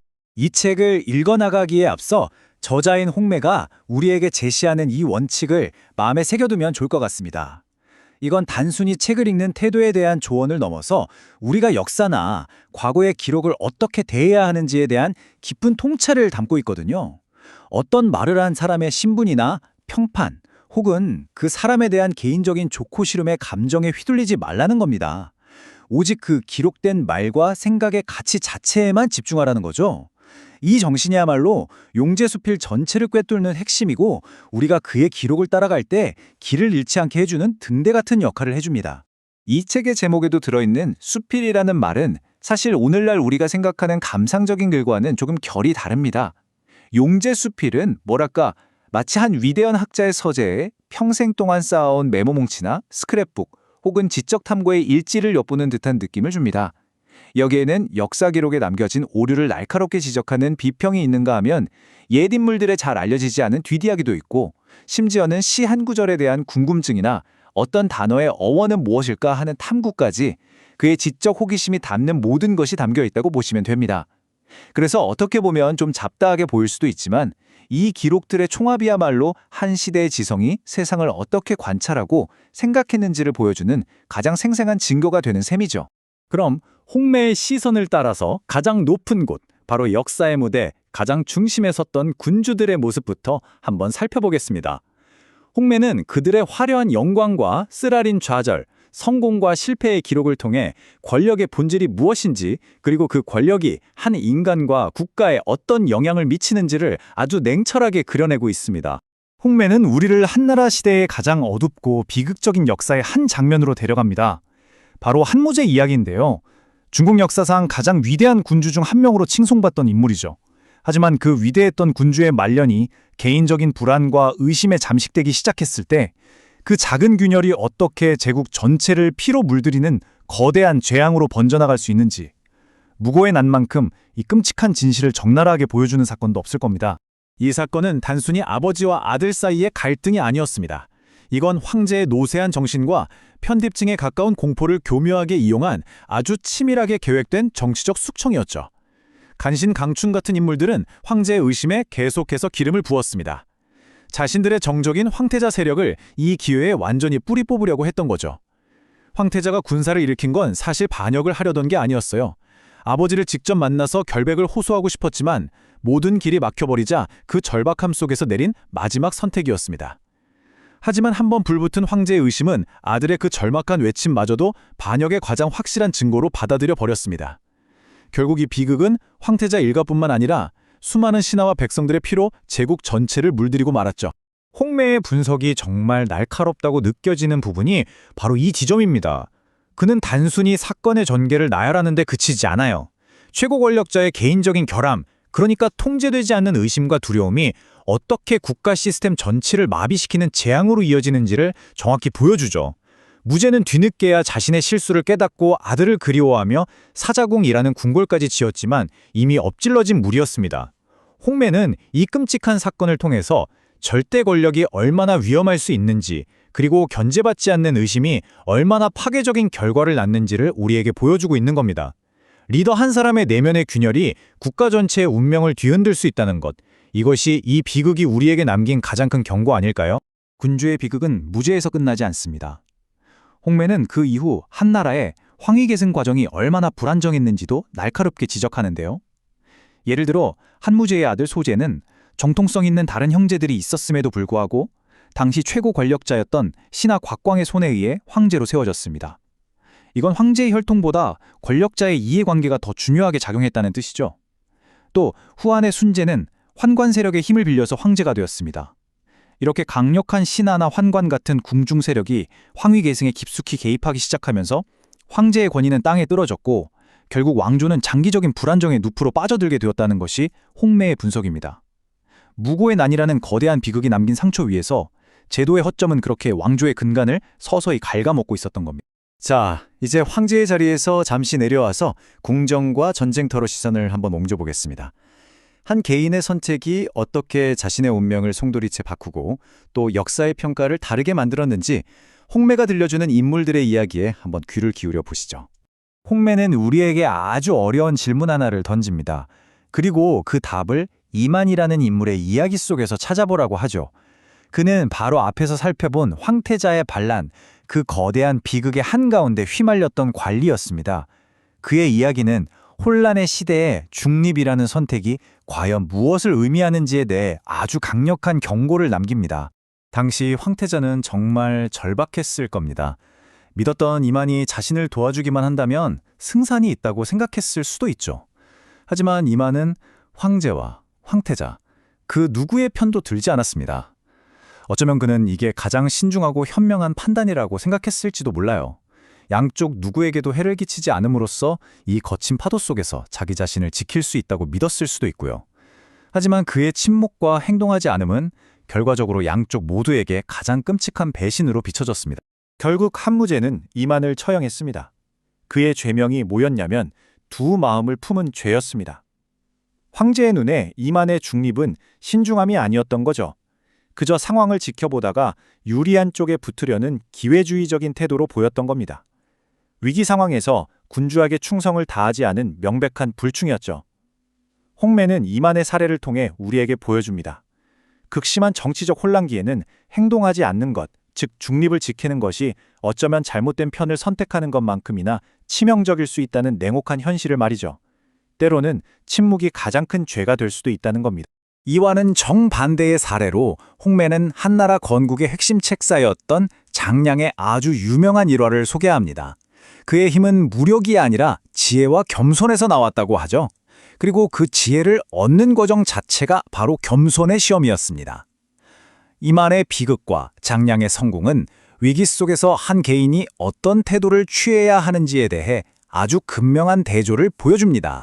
홍매에게 이 이야기는 그냥 신기한 전설이 아닙니다. 여기에는 아주 본질적인 교훈이 담겨 있죠. 한 인간이 자기 자신의 자존심을 통제하고 억누를 수 있는 능력, 그것이야말로 세상을 움직이는 더 큰 힘을 얻는 기반이 된다는 겁니다. 노인은 일부러 무례하게 행동하면서 장량의 그릇이 어느 정도인지를 시험했던 거죠. 만약 장량이 그 순간의 분노나 모욕감을 참지 못하고 그냥 돌아서 버렸다면 그는 천하를 얻을 지혜를 얻을 기회를 영원히 놓쳤을 겁니다. 홍매는 이 일화를 통해 진정한 리더십과 영향력이라는 것은 타인을 힘으로 누르는 데서 나오는 게 아니라 스스로를 낮출 줄 아는 내면의 힘에서 비롯된다는 사실을 강조하고 있는 거죠. 자, 이제 우리는 학자의 가장 내밀한 공간, 그의 서재로 한번 들어가 보겠습니다. 이곳에서 홍매는 마치 역사의 탐정처럼 과거에 대한 우리의 이해를 형성하는 단어와 문헌, 그 자체를 아주 면밀하게 조사합니다. 그의 날카로운 눈은 심지어 위대한 역사가의 기록 속에서도 오류를 찾아내죠. 홍매는 특히 사기에 기록된 여러 가문의 족보, 즉 계보를 꼼꼼하게 분석합니다. 역사학의 아버지라고 불리는 사마천의 권위에 도전하는 건 사실 대단한 용기가 필요한 일입니다. 하지만 홍매는 다른 기록들과 비교하고 검증하면서 사마천의 기록에서 연대기작으로 도저히 불가능한 부분들을 발견해냅니다. 이건 단순히 흠집을 내려는 게 아니라 진실을 향한 학자로서의 양심이었던 거죠. 이게 어떻게 보면 그냥 사소한 학문적 논쟁처럼 보일 수도 있습니다. 하지만 홍매에게 이건 학문의 근간을 이루는 아주 중요한 문제였어요. 오나라 왕가의 존속 기간을 계산해 보니까 사기의 기록대로라면 15대에 걸쳐서 각 세대가 평균 60년 이상을 통치했다는 상식적으로 말이 안 되는 결론이 나온 겁니다. 이건 불가능한 일이죠. 그래서 홍매는 사마천의 기록이 완벽하지 않으며 중간에 여러 세대가 누락되었을 것이라고 냉철하게 추론합니다. 그에게 중요했던 건 역사는 반드시 검증 가능한 진실의 토대 위에 세워져야 한다는 믿음이었습니다. 그리고 후대학자의 의무는 위대한 선대의 권위에 굴복하는 것이 아니라 기록을 끊임없이 질문하고 수정해서 진실에 더 가까이 다가가는 것이라고 생각했던 거죠. 홍매의 지적 호기심은 역사 기록에만 머물지 않았습니다. 유학자였던 그는 어느 날 한 불교 경전에서 악구, 즉 나쁜 말에 대한 놀랍도록 세분화된 정의를 발견하고 깊은 인상을 받습니다. 이 경전은 나쁜 말을 무려 64가지의 다른 유형으로 분류하고 있었는데 이걸 보면서 인간의 언어가 얼마나 미묘하고 복잡한 방식으로 다른 사람에게 해를 끼칠 수 있는지를 깨달았던 거죠. 홍매가 이 64가지의 분류를 자신의 책에 기록한 건 그냥 이런 흥미로운 게 있더라 하고 옮겨 적은 게 아닙니다. 그는 이걸 통해서 말이 가진 힘에 대한 복잡한 윤리체계를 보존하고 후세에 전하고 싶었던 거죠. 우리가 무심코 내뱉는 말이 저속한 말이 될 수도 있고 교활하게 사실을 왜곡하는 말이 될 수도 있고 스스로를 높이는 교만한 말이 될 수도 있고 심지어는 누군가의 삶을 파괴하는 무기가 될 수도 있다는 것을 보여주잖아요. 홍매는 이 기록을 통해 말이 선을 위한 도구가 될 수도 있지만 동시에 셀 수 없이 많은 방식으로 해악을 끼치는 무기가 될 수도 있다는 사실을 우리에게 다시 한번 상기시켜줍니다. 이제 마지막으로 우리의 시선을 일상생활의 영역으로 한번 돌려보겠습니다. 홍매가 기록할 가치가 있다고 생각했던 옛사람들의 관습이나 신념, 그리고 철학의 단면들을 함께 살펴보시죠. 거대한 역사의 흐름 속에서 그들은 과연 어떻게 살고 어떻게 생각했는지 그 지혜를 엿볼 수 있는 기회가 될 겁니다. 홍매는 당나라 시대의 한 시를 읽다가 고개를 갸웃하게 만드는 한 구절을 발견합니다. 음력 5월 5일 우리 모두가 아는 그 단오절을 뜬금없이 8월에 언급하는 것처럼 보이는 구절이었죠. 이게 과연 시인의 단순한 실수였을까요? 아니면 우리가 잊고 있던 어떤 역사적 사실에 대한 단서였을까요? 홍매는 이 작은 불일치를 그냥 지나치지 않습니다. 그는 이 8월의 단오라는 표현이 등장하는 다른 문헌들을 샅샅이 뒤지기 시작해요. 이게 정말 단순한 착각이었는지 아니면 실제로 일부 지역에서는 단오를 8월에 기념하는 풍습이 있었는지를 탐구하는 거죠. 이 작은 디테일을 향한 집요한 탐구야말로 홍매라는 학자의 태도를 정말 잘 보여주는 대목입니다. 그는 과거의 복잡성을 있는 그대로 온전히 이해하고 싶어 했고 아무리 사소해 보이는 예외나 특이한 기록이라도 철저한 조사 없이는 절대 무시하지 않았습니다. 우리의 여정은 공자의 가르침에 대한 홍매의 깊은 성찰로 마무리됩니다. 그는 유교 사상의 핵심 덕목 중 하나인 인, 즉 어짐과 인격의 관계에 대해 고찰하는데요. 특히 논어의 이 구절에서 인에 가깝다라는 표현에 주목합니다. 바로 이 지점에서 홍매의 깊은 사유가 드러납니다. 그는 가깝다는 이 표현을 통해서 강직함이나 끈기 같은 성품이 그 자체로 완성된 인은 아니라고 말합니다. 오히려 그것들은 인이라는 훌륭한 집을 짓기 위한 단단한 주춧돌과 같다는 거죠. 그러니까 옛사람들에게 덕, 특히 인이라는 것은 단순한 감정이나 착한 마음가짐이 아니었던 겁니다. 그것은 강직함, 인내, 소박함처럼 평생에 걸쳐 기르기 어려운 구체적인 인격적 특성들로 만들어진 아주 견고한 구조물과 같던 거죠. 홍매는 우리에게 덕을 쌓는다는 것이 얼마나 구체적이고 실천적인 과정인지를 다시 한번 일깨워주고 있습니다. 홍매의 서재를 떠나면서 우리는 이런 질문을 마주하게 됩니다. 그는 과거의 기록들을 선택하고 오류를 수정하고 또 자신의 해석을 덧붙이는 행위를 통해 단순히 과거의 사실들을 보존한 것만이 아닙니다. 그는 그 과거의 새로운 생명과 의미를 불어넣어서 오늘을 사는 우리가 발견하고 생각할 수 있도록 새로운 현재를 창조해낸 것은 아닐까요? 바로 이 용지수필이라는 책이 그 증거가 아닐까 싶습니다.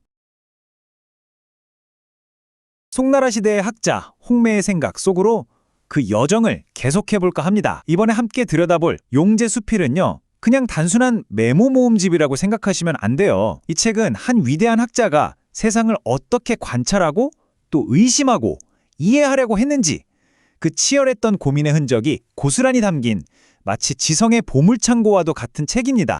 이 문장, 이게 바로 용제수필 전체를 꿰뚫는 홍매의 정신을 딱 보여주는 말이에요. 그는 지식을 뽐내거나 누군가를 가르치기 위해서 글을 쓴 게 아니었습니다. 이 기록의 첫 번째 독자는 다른 누구도 아닌 바로 자기 자신이었던 거죠. 끊임없이 배우고 의심하는 그 과정에서 얻은 깨달음을 혹시라도 잊어버릴까봐, 그리고 아직 가보지 못한 미지의 영역을 탐험하기 위해서 펜을 들었던 겁니다. 그의 서재는 그렇게 지적 호기심이라는 아주 진귀한 수집품들로 가득 찬 경이로운 공간이 되어갔습니다. 자, 그럼 그의 경이로운 서재, 그 첫 번째 서랍부터 한번 열어볼까요? 모든 학문이 시작되는 곳이죠. 바로 책상 위 글자와 문헌의 세계입니다. 홍매의 분석은 참 흥미로운 게요. 어떨 땐 정말 딱 글자 하나에서부터 시작되거든요. 고대 중국의 철학서인 주역에 나오는 글자, 바로 곤입니다. 땅을 상징하는 글자인데 하늘을 뜻하는 건과 짝을 이루면서 동양 철학의 아주 중요한 근간이 되는 개념이죠. 오랫동안 사람들은 곤을 그저 하늘의 기운을 받아들이는 부드럽고 수동적인 존재, 그러니까 유순함의 상징으로만 생각해 왔어요. 그런데 홍매는 여기에 과감하게 질문을 던집니다. 정말 그럴까? 하고요. 그는 여러 예책들을 아주 꼼꼼하게 다시 읽어본 끝에 곤이 단순히 수동적인 존재가 아니라고 주장해요. 한번 생각해 보세요. 땅이 그저 모든 걸 받아들이기만 하는 존재인가요? 아니죠. 씨앗을 품어서 싹을 틔우고 만물을 길러내고 또 굳건하게 모든 걸 지탱하는 강인한 힘을 가지고 있잖아요. 홍매는 바로 이 점에 주목해서 곤의 본질에는 부드러움뿐만 아니라 굳셈과 역동성이 함께 들어있다고 말합니다. 홍매에게 글자 하나의 의미를 바로잡는 건 그냥 말장난이 아니었어요. 이건 세상을 보는 관점, 즉 세계관 자체를 교정하는 아주 중요한 작업이었던 겁니다. 곤을 유순함으로만 한정해버리면 그 안에 담긴 생성과 지탱의 힘을 놓치게 되는 것이고, 이건 곧 여성적 원리나 대지의 가치를 반쪽만 이해하는 것과 같다고 본 거죠. 이처럼 그는 언어를 정밀하게 다룸으로써 철학과 세계에 대한 더 깊고 올바른 이해에 도달할 수 있다고 믿었습니다. 자, 이제 그의 서재에 있는 또 다른 서랍을 열어보겠습니다. 이곳에는 송나라 조정이라는 거대한 무대 위에서 펼쳐지는 아주 복잡하고 생생한 인간군상의 모습이 담겨 있습니다. 송나라 시대 한 지식인의 운명을 결정짓는 가장 중요한 관문이 있었다면 그건 바로 과거 시험이었을 겁니다. 수많은 사람들이 관료가 되어서 자신의 뜻을 펼치기 위해 일생을 바쳐서 이 시험에 매달렸죠. 이건 단순한 시험이 아니라 신분을 뛰어넘어 권력을 얻을 수 있는 거의 유일한 통로였습니다.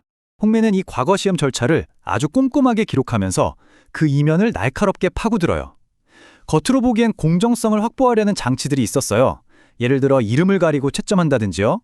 하지만 그의 기록을 쭉 따라가다 보면 이 제도가 완벽하게 능력만으로 모든 게 결정되는 시스템은 아니었다는 걸 알 수 있습니다. 특히 마지막 단계, 황제가 직접 답안지를 보고 순위를 매기는 전시에서는요, 결국 최고 권력자의 보이지 않는 손이 작용할 여지가 충분히 남아 있었던 거죠. 홍매의 글이 정말 뛰어난 점은 이처럼 딱딱한 제도에 대한 설명에서 그치지 않는다는 거예요. 그는 그 제도 뒤에 숨어있는 인간의 욕망이라든지 정치적인 역학관계 같은 것들을 아주 구체적인 일화를 통해서 생생하게 보여줍니다. 덕분에 우리는 관료 사회의 속살을 있는 그대로 들여다볼 수 있게 되는 거죠. 홍매가 기록한 진위의 임명 사건이 바로 이걸 보여주는 아주 대표적인 사례입니다. 당시 최고 권력자였던 재상, 진위회의 아들, 진위, 인사를 담당하는 부서에서는 원칙에 따라서 그의 임명을 거부했어요. 하지만 결국 황제가 직접 나서서 모든 절차를 무시하고 임명을 강행해버립니다. 이 사건은 우리에게 아주 근본적인 질문을 던져요. 과연 정해진 절차와 규율이라는 관료 시스템이 절대 권력 앞에서 얼마나 무력해질 수 있는가 하는 거죠. 홍매는 현재의 사건을 기록하는 데만 머무르지 않았습니다. 자, 이제 서재 세 번째 서랍을 열어볼 텐데요. 여기서는 과거의 기록들을 꺼내서 아주 비판적으로 검토하는 역사가로서의 그의 역할을 엿볼 수 있습니다. 중국 역사에서 사마천의 사기가 차지하는 위상은 정말 절대적입니다. 단순한 역사책을 넘어서 후대의 역사가들이 따라야 할 표준이자 거의 신성 불가침의 영역으로 여겨졌죠. 그래서 사기의 기록에 의문을 제기한다는 건 당시로서는 정말 대단한 용기가 필요한 일이었습니다. 하지만 홍매는 그런 권유에 전혀 굴하지 않았습니다. 그는 특유의 집요함과 세심함으로 감히 이 질문을 던졌던 거죠. 아무리 위대한 사마천이라도 실수를 할 수 있지 않았을까 하고 말입니다. 홍매는 사기의 기록을 절대적인 진리로 받아들이지 않고 다른 여러 고대 문헌들과 꼼꼼하게 비교하면서 다른 점들을 찾아냈어요. 예를 들어 주나라 무왕의 통치 시기에 대해서 사기보다 더 오래된 역사책으로 알려진 죽서 기년의 기록을 근거로 들면서 권위에 도전했던 거죠. 이처럼 하나의 기록에만 의존하지 않고 여러 기록을 교차 검증해서 사실에 접근하려는 그의 태도는 당시로서는 아주 선구적인 역사 연구 방법이었습니다. 그의 비판적인 시선은 공식 역사서에만 향한 게 아니었어요. 그는 세상에 떠도는 흥미 위주의 이야기, 그러니까 근거 없는 야사에 대해서도 아주 깊은 회의감을 가지고 있었습니다. 홍매는 이야기가 재미있다고 해서 그게 곧 진실은 아니라고 분명하게 선을 그어요.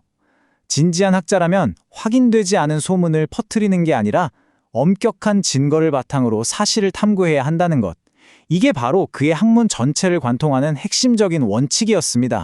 자, 이제 마지막 서랍을 열 차례입니다.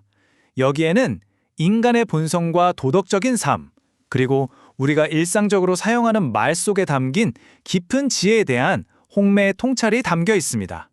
홍매는 공자의 논어에 나오는 신근어이라는 구절을 깊이 파고듭니다. 글자 그대로는 믿음은 의로움에 가까워야 한다는 뜻인데 그는 이 말을 통해서 약속의 진정한 의미가 무엇인지 우리에게 질문을 던져요. 과연 한 번 뱉은 말은 어떤 상황에서든 무조건 지켜야만 하는 걸까요? 홍매는 이 구절을 통해서 진정한 믿음이란 맹목적으로 약속을 지키는 게 아니라고 설명합니다. 그 약속이 과연 의로움에 맞는지를 먼저 따져봐야 한다는 거죠. 만약 불의한 일을 하기로 약속했다면 그 약속을 지키지 않는 것이 오히려 더 큰 의로움을 실천하는 길이 될 수도 있습니다. 즉, 믿음은 의로움이라는 더 높은 가치의 판단 아래에 있어야 한다는 아주 깊은 뜻입니다. 그는 미생지신이라는 유명한 고사를 예로 들어요. 약속을 지키기 위해서 불어나는 강물에도 피하지 않고 다리 기둥을 끌어안고 죽은 미생. 겉보기에는 신의 화신처럼 보이지만 공자는 이걸 어리석음의 극치라고 비판했습니다. 약속을 지키는 것보다 자기 생명을 지키는 것이 더 의로운 판단이었을 상황에서 그는 융통성 없이 약속이라는 형식에만 얽매여서 무의미한 희생을 택했기 때문이죠. 이것이 바로 믿음은 의로움에 가까워야 한다는 말의 정수인 셈입니다. 이렇게 홍매의 경이로운 서재, 용제수필의 4개의 서랍을 모두 열어보았습니다. 이 지성의 보고를 통해서 우리는 무엇을 얻을 수 있을까요? 그가 남긴 진정한 유산은 책 속에 담긴 수많은 흥미로운 사실 그 자체가 아닙니다. 더 중요한 것은 그가 평생에 걸쳐 지켜온 학문적 태도와 방법론이죠. 권위를 의심하고 언제나 원전을 확인하며 다양한 증거를 비교하고 작은 디테일의 차이를 놓치지 않으려 했던 그의 엄격한 지적 여정. 이것이야말로 우리가 용제수필을 통해 배워야 할 가장 소중한 가치일 겁니다. 홍매는 평생을 관찰하고 질문하고 기록하며 보냈습니다. 그의 작업은 오늘을 사는 우리에게 이런 질문을 던지는 것 같아요. 우리는 지금의 시대를 그리고 우리 자신을 어떻게 관찰하고 기록해야 하는가? 수많은 정보가 홍수처럼 밀려오고 또 스쳐 지나가는 이 시대에 우리 각자에게도 자신만의 용제수필이 필요하지 않을까요? 송나라 시대에 쓰인 한 권의 책이 있습니다. 바로 용제수필인데요. 용제라는 이름의 서재에서 한 학자가 평생에 걸쳐 남긴 이 기록들에는 과연 어떤 지혜가 담겨 있을까요? 이 방대한 책을 쓴 홍매라는 사람은 스스로의 작업을 어떻게 생각했을까요? 그는 이렇게 말합니다. 나는 어려서부터 글 읽기를 좋아했지만 집이 가난해서 책 모으기가 어려웠다. 굉장히 겸손하죠. 50년이 넘는 세월 동안 모은 기록인데도 특정 학파에 얽매이지 않는 자유로운 지식 탐구의 결과물이라고 담담하게 밝힙니다. 이건 뭐랄까요? 거창한 선언이라기보다는 한 사람의 평생에 걸친 지적 여정, 그 자체를 보여주는 것 같습니다. 자, 그럼 이제 용제수필이라는 이 거대한 지식의 숲으로 한번 들어가 볼 텐데요. 그 전에 이 숲을 가꾼 사람, 바로 홍매와 그가 살았던 시대를 먼저 만나보는 게 순서겠죠. 용재수필은요, 처음부터 끝까지 하나의 이야기로 쭉 이어지는 그런 책이 아닙니다. 오히려 12세기 송나라의 한 뛰어난 학자가 거의 50년 동안 쓴 살아 숨쉬는 지식의 백과사전이라고 생각하시면 쉬울 것 같아요. 혹은 그의 지적 탐험 일지라고 할 수도 있겠네요. 목차를 한번 슬쩍 들여다볼까요? 와, 정말 대단합니다. 역사, 문학은 기본이고요. 지리, 의학, 사회관습까지 분야를 가리지 않아요. 말 그대로 광활한 지식의 풍경이 눈앞에 펼쳐지는 느낌이죠. 우리는 지금 아주 빽빽하게 우거진 지식의 숲, 그 입구에 서 있는 겁니다. 이 숲을 우리와 함께 탐험할 안내자는 바로 저자인 홍매입니다. 그런데요, 그는 그냥 평범한 안내자가 아니에요. 그는 학자라는 이름의 탐정에 가깝습니다. 마치 문헌 속을 파헤치는 고고학자처럼요. 그의 유일한 목표는 진실이 아무리 깊이 묻혀 있더라도 그걸 어떻게든 찾아내서 세상에 드러내는 겁니다. 자, 그럼 이 학자 탐정, 홍매가 남긴 첫 번째 사건 파일을 한번 열어볼까요? 그의 날카로운 시선이 향한 곳은 다름 아닌 중국 역사상 가장 권위 있는 역사서 중 하나였습니다. 여러분은 어떠세요? 우리가 책에서 읽는 역사 기록은 항상 진실일까? 홍매는 바로 이 근본적인 질문을 던졌습니다. 대단한 건 그 질문의 대상이 천하의 사마천이 쓴 사기였다는 점이죠. 누구도 감히 의심하지 않던 건의에 정면으로 의문을 제기한 겁니다. 그가 문제 삼았던 사건은 바로 춘추 전국시대 제나나 군주들의 연표였습니다. 이 연대기는요, 수백 년 동안 아무도 의심하지 않고 그냥 사실로 받아들여져 왔어요. 한쪽에는 누구도 넘볼 수 없었던 거대한 권위, 사마천의 사기가 있습니다. 그리고 다른 한쪽에는 홍매의 작지만 아주 날카로운 의심이 있죠. 계산해보니 이거 뭔가 틀린 것 같은데? 바로 이 한마디에서 시작된 겁니다. 모든 위대한 발견이 그렇듯 말이죠. 홍매의 진짜 대단한 점이 바로 여기서 드러납니다. 그는 그냥 이거 틀렸어 라고 주장만 하는 게 아니에요. 한번 보세요. 첫째, 사마천의 기록에 나온 군주들의 재위 기간을 하나하나 꼼꼼하게 분석합니다. 둘째, 그걸 죽석인연 같은 다른 옛날 책들과 교차 검증을 해요. 마지막으로 연도를 전부 다시 계산해서 불일치를 찾아내죠. 어떠세요? 이건 거의 현대 연구자의 방법론과 다를 바가 없죠. 그렇게 해서 나온 계산 결과는 정말 충격적이었습니다. 기존의 기록과 그가 여러 증거를 통해 새로 계산한 연대 사이에는 무려 160년이 넘는 엄청난 차이가 있었던 겁니다. 결론은 명확했습니다. 홍매는 자신의 감이나 추측이 아니라 오직 차가운 증거와 엄격한 분석을 통해서 수백 년 동안 누구도 몰랐던 역사적 오류를 바로잡은 거죠. 이건 정말 시대를 앞서간 실증적 진리에 대한 그의 헌신을 보여주는 놀라운 사례라고 할 수밖에 없습니다. 자, 이번에는 딱딱한 역사 기록이 아니라 아름다운 시 한 수에서 숨겨진 이야기를 찾아내는 홍매의 또 다른 면모를 한번 살펴볼까요? 그는 문학 작품 속에서 어떻게 그 시대 사람들의 삶의 모습을 읽어냈을까요? 당나라 시대의 아주 유명한 시인 백거의의 시 몇 구절로 시작해 볼게요. 나의 비단 도포는 헤어지고 은 장식은 빛을 잃었네. 머리는 희끗하지만 검은 비단 두 권을 썼노라. 대부분의 사람들은 이걸 읽고 나이가 들어가는 것에 대한 슬픔을 노래했구나 하고 넘어갈 거예요. 하지만 홍매에게 이것은 단순한 시가 아니라 하나의 중요한 증거였습니다. 홍매에게 이 시는 단순한 예술 작품이 아니었던 거죠. 그는 이 시를 과거의 생활상을 들여다보는 일종의 창문으로 사용했습니다. 시에 묘사된 옷, 장신구 같은 것들을 단서로 삼아서 당나라 시대의 복식 문화라는 구체적인 역사적 현실을 추적해 나간 겁니다. 그는 정말 디테일을 놓치지 않아요. 시에 나오는 비단 같은 옷감, 은 장식 같은 장신구, 또 검은 비단 두 권 같은 색깔의 사회적인 의미까지 하나하나를 다 분석합니다. 그러니까 시라는 게 단순히 감정만 표현하는 게 아니라 그 시대의 사회적 의미를 담고 있는 하나의 작은 세계였던 거죠. 예술 작품 속에 그 시대의 삶이 어떻게 암호처럼 숨겨져 있는지를 보여주는 정말 탁월한 분석입니다. 그는 시를 제대로 이해하려면 그 시가 태어난 시대를 알아야 하고 또 반대로 그 시대를 이해하려면 그 시대의 시를 읽어야 한다는 아주 중요한 통찰을 보여준 겁니다. 문학과 역사는 결국 동전의 양면과도 같다는 거죠. 자, 지금까지 역사 기록과 문학 작품을 다룬 두 가지 사례를 살펴봤는데요. 이 두 이야기는 우리에게 홍매라는 한 사람의 생각, 그리고 더 나아가 그가 살았던 송나라 시대의 지적인 분위기에 대해 무엇을 말해주고 있을까요? 이 두 사례를 통해서 우리는 학자 탐정 홍매의 일관된 원칙 같은 것들을 발견할 수 있습니다. 예를 들면 아무리 권위 있는 책이라도 일단은 의심해보는 건강한 회의주의, 또 여러 책을 비교해서 교차 검증하는 원칙, 그리고 아주 작은 디테일 하나도 놓치지 않는 꼼꼼함, 역사, 문학, 문화를 모두 연결해서 보는 통합적인 시각까지. 정말 놀랍게도 그의 이런 사고방식은 오늘날 현대 연구의 기초와 거의 똑같습니다.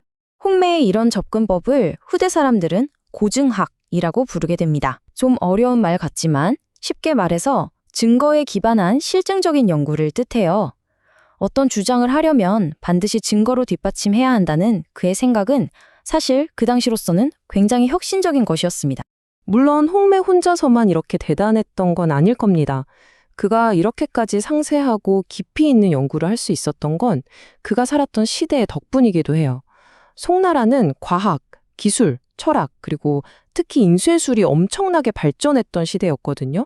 덕분에 수많은 책에 쉽게 접근할 수 있었고 학자들끼리 활발하게 토론하는 문화가 꽃필 수 있었던 거죠. 결국 용재수필은 단순한 사실들을 모아놓은 책 그 이상이라고 할 수 있습니다. 이 책은 배움이라는 기나긴 여정 그 자체에 대한 하나의 증거물과도 같습니다. 용재 수필이 수백 년이 지난 오늘날에도 우리에게 깊은 울림을 주는 이유는 단순히 정답을 알려주기 때문이 아닐 겁니다. 진짜 중요한 건 목적지가 아니라 무언가를 발견해 나가는 그 과정 자체라는 걸 보여주기 때문이죠. 끊임없이 질문을 던지고 정직한 방법으로 그 답을 찾아 나서는 그 여정이야말로 이 책이 가진 진짜 가치라고 생각합니다. 홍매의 이 기나긴 여정은 오늘을 사는 우리에게 마지막 질문을 하나 던지는 것 같습니다. 지금 우리가 너무나 당연하게 사실이라고 믿고 있는 것들 중에 과연 홍매처럼 꼼꼼하고 집요한 시선을 견뎌낼 수 있는 것은 얼마나 될까요? 어쩌면 지식을 추구한다는 것은 이처럼 결코 끝나지 않는 탐험일지도 모르겠습니다. 오늘 우리가 함께 들여다볼 책은 단순한 종이 묶음이 아니라 한 위대한 학자의 지성이 고스란히 담긴 창문 같은 책입니다. 이 창문을 통해서 우리는 1000년 전 송나라라는 시대의 풍경을 아주 생생하게 엿볼 수 있죠. 그 시대 사람들은 무슨 생각을 했는지, 또 거대한 역사의 흐름 뒤에 숨어 있던 아주 미세한 균열들은 어떤 모습이었는지 말이에요.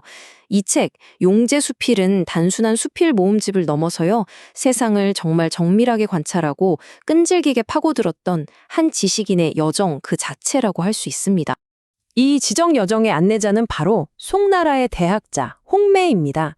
그는 마치 시간여행을 하는 탐정 같아요. 우리가 너무나 당연하게 여기고 그냥 지나쳤던 것들 앞에서 딱 멈춰서서 질문을 던지거든요.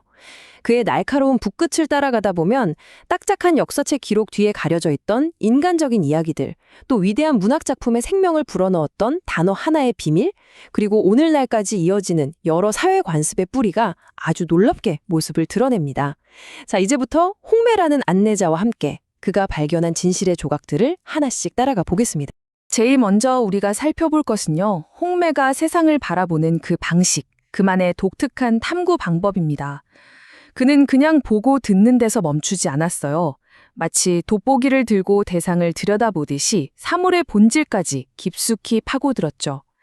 진실을 향한 그의 이 집요한 탐구 정신이야말로 이 책 전체를 관통하는 가장 중요한 핵심입니다. 홍매가 평생 손에서 놓지 않았던 학문적 무기, 그게 바로 고증입니다. 고증이라는 게 그냥 옛 문헌을 읽는 거랑은 차원이 달라요. 수많은 기록들을 서로 비교하고 혹시 모순되는 점은 없는지 찾아내고 또 가장 신뢰할 수 있는 근거를 바탕으로 사실을 다시 구성해 나가는 과정이거든요. 이거 좀 비유하자면요, 역사라는 거대한 사건 현장에 남겨진 희미한 단서들, 그러니까 낡은 문헌의 기록들을 하나하나 수집하고 분석해서 사건의 진짜 진실을 밝혀내는 역사 탐정의 활동 같은 거죠. 아마 이랬을 것이다 같은 막연한 추측은 철저히 배제하고 이런 근거들을 보니 반드시 이렇다라는 확신에 이를 때까지 파고드는 것. 이게 바로 홍매가 평생 지켜온 학문적 태도였습니다. 자, 그럼 홍매라는 탐정의 첫 번째 사건 파일을 한번 열어볼까요? 그의 돋보기는 가장 작고도 기본적인 단위, 바로 글자로 향합니다. 보통 우리는 글자를 그냥 의사소통의 도구 정도로만 생각하잖아요. 하지만 홍매에게 글자 하나, 아니 점 하나는 때로는 한 사람의 인생을, 더 나아가서는 역사의 흐름까지도 바꿔버릴 수 있는 어마어마한 무게를 가진 것이었습니다. 이 문장 결코 과장이 아닙니다. 한번 상상해 보세요. 법률 조문이나 중요한 역사 기록에서 글자 하나가 딱 잘못 쓰였을 때 어떤 끔찍한 일이 벌어질 수 있을까요? 무고한 사람이 죄인이 될 수도 있고요. 역사적 사실이 완전히 반대로 후대에 전해질 수도 있겠죠. 홍매는 바로 이 지점에서 학자로서의 무거운 책임감을 느꼈습니다. 글자를 정확하게 사용하는 건 그냥 학문적인 유의가 아니라 진실을 지키고 정의를 바로 세우는 일과 직접적으로 연결되는 문제였던 거죠. 홍매가 살았던 송나라는요, 과거 제도를 통해서 관리를 뽑고 모든 행정과 법지탱이 문서로 이루어지는 고도로 발달된 문치사회였습니다. 이런 사회에서 글자의 정확성이란 건 말 그대로 시스템의 근간을 이루는 핵심 요소였어요. 만약 죄가 있고 없음을 가르는 법조문의 한 글자가 잘못 옮겨 적힌다면 어떻게 될까요? 혹은 이전 왕조의 중요한 사건을 기록한 역사서의 글자가 왜곡된다면 후대 사람들은 역사를 어떻게 이해하게 될까요? 홍매는 바로 이런 문제의식 때문에 글자의 아주 작은 차이에 그토록 집착했던 겁니다. 그에게 이건 진실과 거짓, 정의와 불의를 가르는 중요한 문제였어요. 지금 화면에 보이는 이 두 글자가 홍매가 마주했던 문제를 아주 명확하게 보여줍니다. 왼쪽에 면할 면자와 오른쪽에 토끼 토자를 한번 보세요. 모양이 정말 비슷하지 않나요? 자세히 보면 점 하나, 삐침 하나의 미세한 차이만 있을 뿐이에요. 하지만 그 의미는 이건 뭐 하늘과 땅 차이죠. 하나는 책임을 면하다라는 법률적이고 추상적인 의미를 갖고 있고요. 다른 하나는 그냥 동물 토끼를 뜻합니다. 만약 판결문에 그는 죄를 면했다, 면이라고 써야 할 걸 누군가 실수로 그는 죄 토끼였다, 토라고 썼다고 생각해 보세요. 말이 안 되는 건 물론이고 만약 이게 또 다른 비슷한 글자와 혼동된다면 판결의 의미 자체가 완전히 뒤바뀔 수도 있는 거잖아요. 홍매는 바로 이런 사소해 보이는 오류들이 쌓여서 거대한 왜곡을 낳는다는 사실을 꿰뚫어 본 거죠. 홍매의 문자 탐구는 단순히 이 글자 틀렸어 하고 지적하는 데서 끝나지 않았습니다. 그는 여러 각도에서 언어의 오류가 생겨나는 근본적인 원인을 파고들었죠. 예를 들어 잘못 쓰인 글자들을 하나하나 찾아서 바로잡는 변호자는 그의 꼼꼼함을 가장 직접적으로 보여주는 사례입니다. 하지만 그는 여기서 한 걸음 더 나아가서 글자들이 시간이 흐르면서 어떤 원리로 생략되고 변형되는지를 탐구하는 자성문을 통해 언어의 역사적인 변화까지 들여다봤어요. 심지어 소리는 비슷한데 뜻이 달라서 헷갈리기 쉬운 글자들을 분석한 성모자라는 항목을 보면 그가 문자를 그냥 시각적인 형태뿐만 아니라 음성적인 측면에서도 깊이 연구했다는 걸 알 수 있습니다. 이처럼 그의 접근 방식은 놀라울 정도로 체계적이고 또 다각적이었습니다. 자, 이제 홍매의 탐정 수첩 두 번째 사건 파일로 넘어가 보겠습니다. 이번에 그의 돋보기는 딱딱한 책 속에 갇힌 문자를 넘어서요. 사람들이 매일같이 사용하는 살아있는 언어, 그러니까 거리의 말들로 향합니다. 그는 평범한 대화 속에 심지어는 비속어 속에 수천 년의 역사가 화석처럼 딱 박혀 있다는 사실을 발견해냈습니다. 여러분도 한번 생각해 보세요. 우리가 친구랑 얘기하면서 무심코 던지는 말 한마디 혹은 어떤 상황에서 자연스럽게 쓰는 관용구 같은 것들. 그 유래를 혹시 아시나요? 아마 대부분은 그냥 예전부터 써왔으니까 습관적으로 쓸 뿐일 거예요. 홍매는 바로 그 지점에서 질문을 던졌습니다. 도대체 이 말은 어디에서 왔을까? 그는 당대 사람들이 흔히 쓰는 속어나 일상어들이 그냥 아무 근본 없이 생겨난 게 아니라 아주 오래된 고전과 역사 속에서 비롯됐을 거라는 가설을 세우고 그 연결고리를 찾아 나서는 지적인 탐험을 시작한 거죠.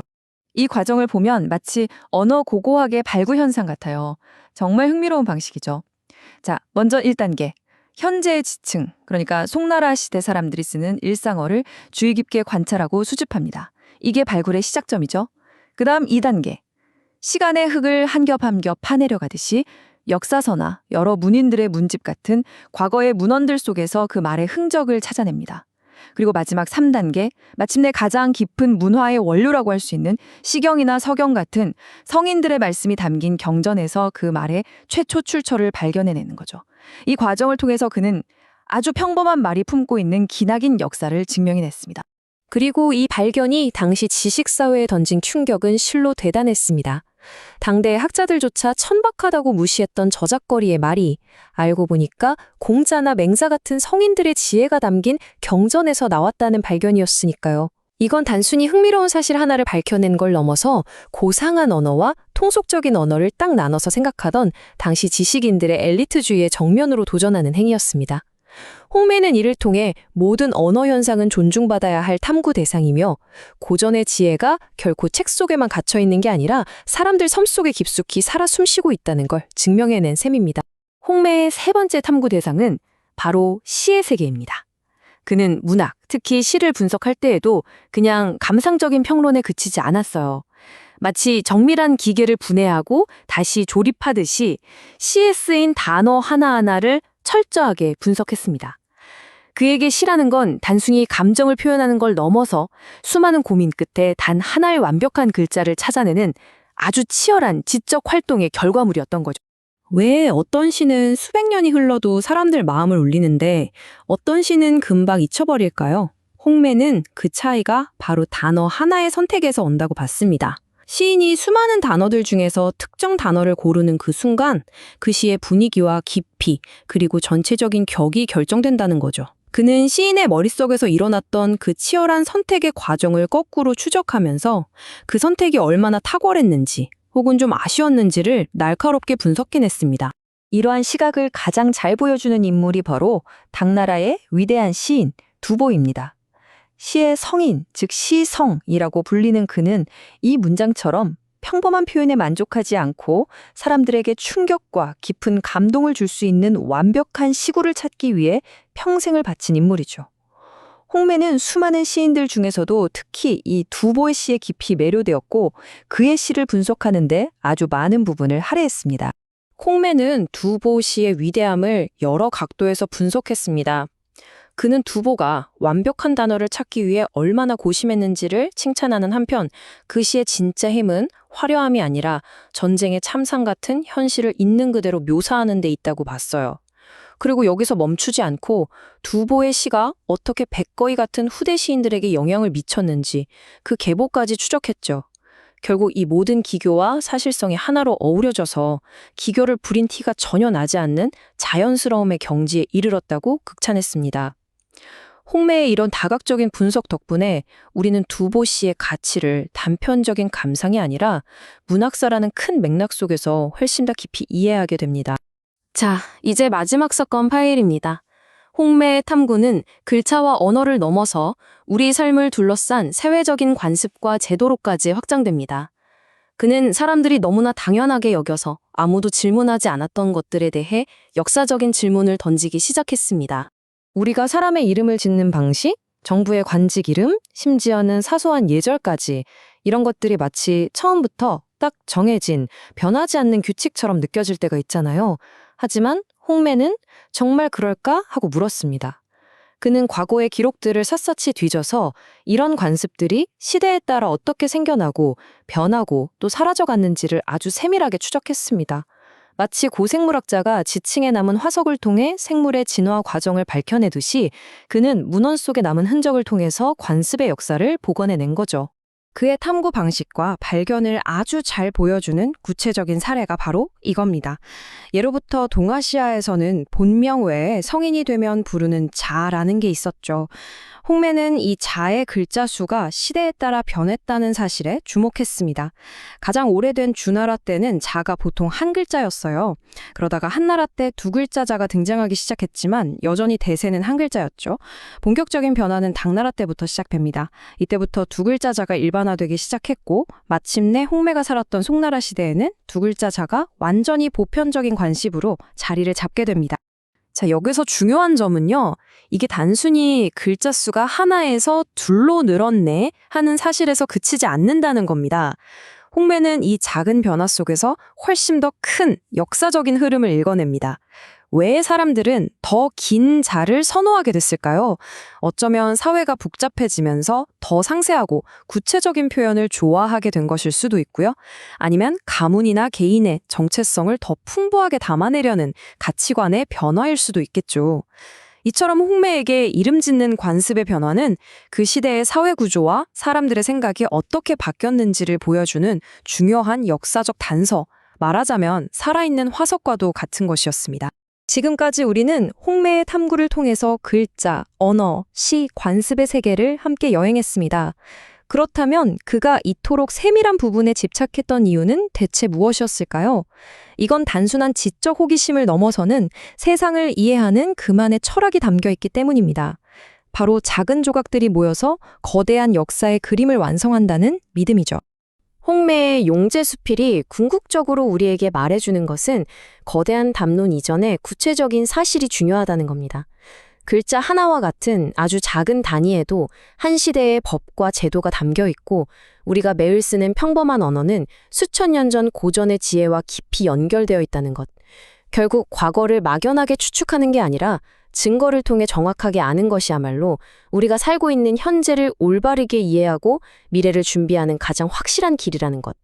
이것이 바로 홍매가 자신의 삶과 학문을 통해 보여준 철학의 정수라고 할 수 있습니다. 홍매의 여정은 송나라에서 끝났지만 그의 탐구 정신은 오늘을 사는 우리에게도 여전히 유효합니다. 이 마지막 질문은 이제 우리에게 던져진 것이죠.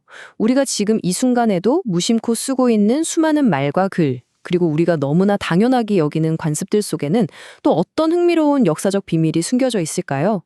홍매처럼 우리 주변의 세상을 돋보기로 들여다보는 자세를 갖는다면 어쩌면 우리도 일상 속에서 놀라운 역사의 흔적들을 발견하게 될지도 모릅니다. 지금으로부터 약 900년 전 한 학자가 무려 40년이라는 긴 세월에 걸쳐 붓으로 기록한 세상의 온갖 지식과 호기심이 담긴 책이 있습니다. 바로 중국 송나라 시대 학문의 정수가 집대성된 기념비적인 저서 용제수필입니다. 지금부터 이 위대한 책 속으로 함께 들어가 보겠습니다. 이 방대한 저작을 제대로 감상하기 위해서는요, 먼저 저자가 선택했던 그 독특한 글쓰기 형식에 대해 이해할 필요가 있습니다. 바로 수필이라는 형식인데요. 이 단어는 글자 그대로 붓을 따라간다, 즉 붓 가는 대로 쓴다는 의미를 가지고 있어요. 어떤 정해진 주제나 엄격한 구조에 얽매이지 않고 머릿속에 떠오르는 생각의 흐름을 자유롭게 따라가는 거죠. 어떻게 보면 좀 가볍고 형식 없어 보일 수도 있지만 홍매와 같은 대학자의 손에서는 세상의 모든 것을 파고드는 아주 강력한 지적 탐구의 도구가 되었습니다. 이걸 그냥 이런저런 생각을 쓴 단순한 일기라고 생각하시면 안 돼요. 오히려 아주 신중하게 조사하고 연구한 수많은 사건 파일들을 모아놓은 모음집에 가깝습니다. 하나하나의 글이 그 자체로 완결된 하나의 탐구인 셈이죠. 현대적으로 비유하자면 각각의 글이 특정 질문에 대해 깊이 있게 분석해놓은 아주 잘 큐레이션된 학술 블로그 포스팅 같다고 할까요? 아니면 한 명의 과학자가 평생에 걸쳐 꼼꼼하게 기록한 현장 연구일지 같기도 하고요. 자, 그럼 이제 이 엄청난 프로젝트를 평생에 걸쳐 진행한 주인공, 우리의 학자 탐정 홍매라는 인물을 만나보겠습니다. 홍매는 12세기 중국 남송 시대의 아주 저명한 학자이자 관료였습니다. 그는 당대에도 엄청난 학식과 빈틈없는 지적인 엄밀함으로 명성이 자자했는데요. 하지만 그의 이름이 오늘날까지 기억되는 가장 큰 이유는 바로 그가 40년이라는 긴 시간 동안 공들여 편찬한 이 한 권의 책 때문입니다. 이 책은 결코 단 몇 년 만에 뚝딱 쓰인 게 아닙니다. 홍매는 젊은 시절 다양한 관직을 거치면서 현실 세계에 대한 폭넓은 경험을 쌓았고요. 이후에는 학문에 전념하면서 개인 서재에 엄청난 양의 책을 모으고 그야말로 탐욕스러울 정도로 책을 읽었습니다. 그렇게 쌓인 지식이 1163년경 용제수필의 첫 번째 모음집으로 결실을 맺게 되죠. 그리고 거기서 멈춘 게 아니라 평생에 걸쳐서 무려 5개의 모음집으로 그 내용을 확장해 나갔습니다.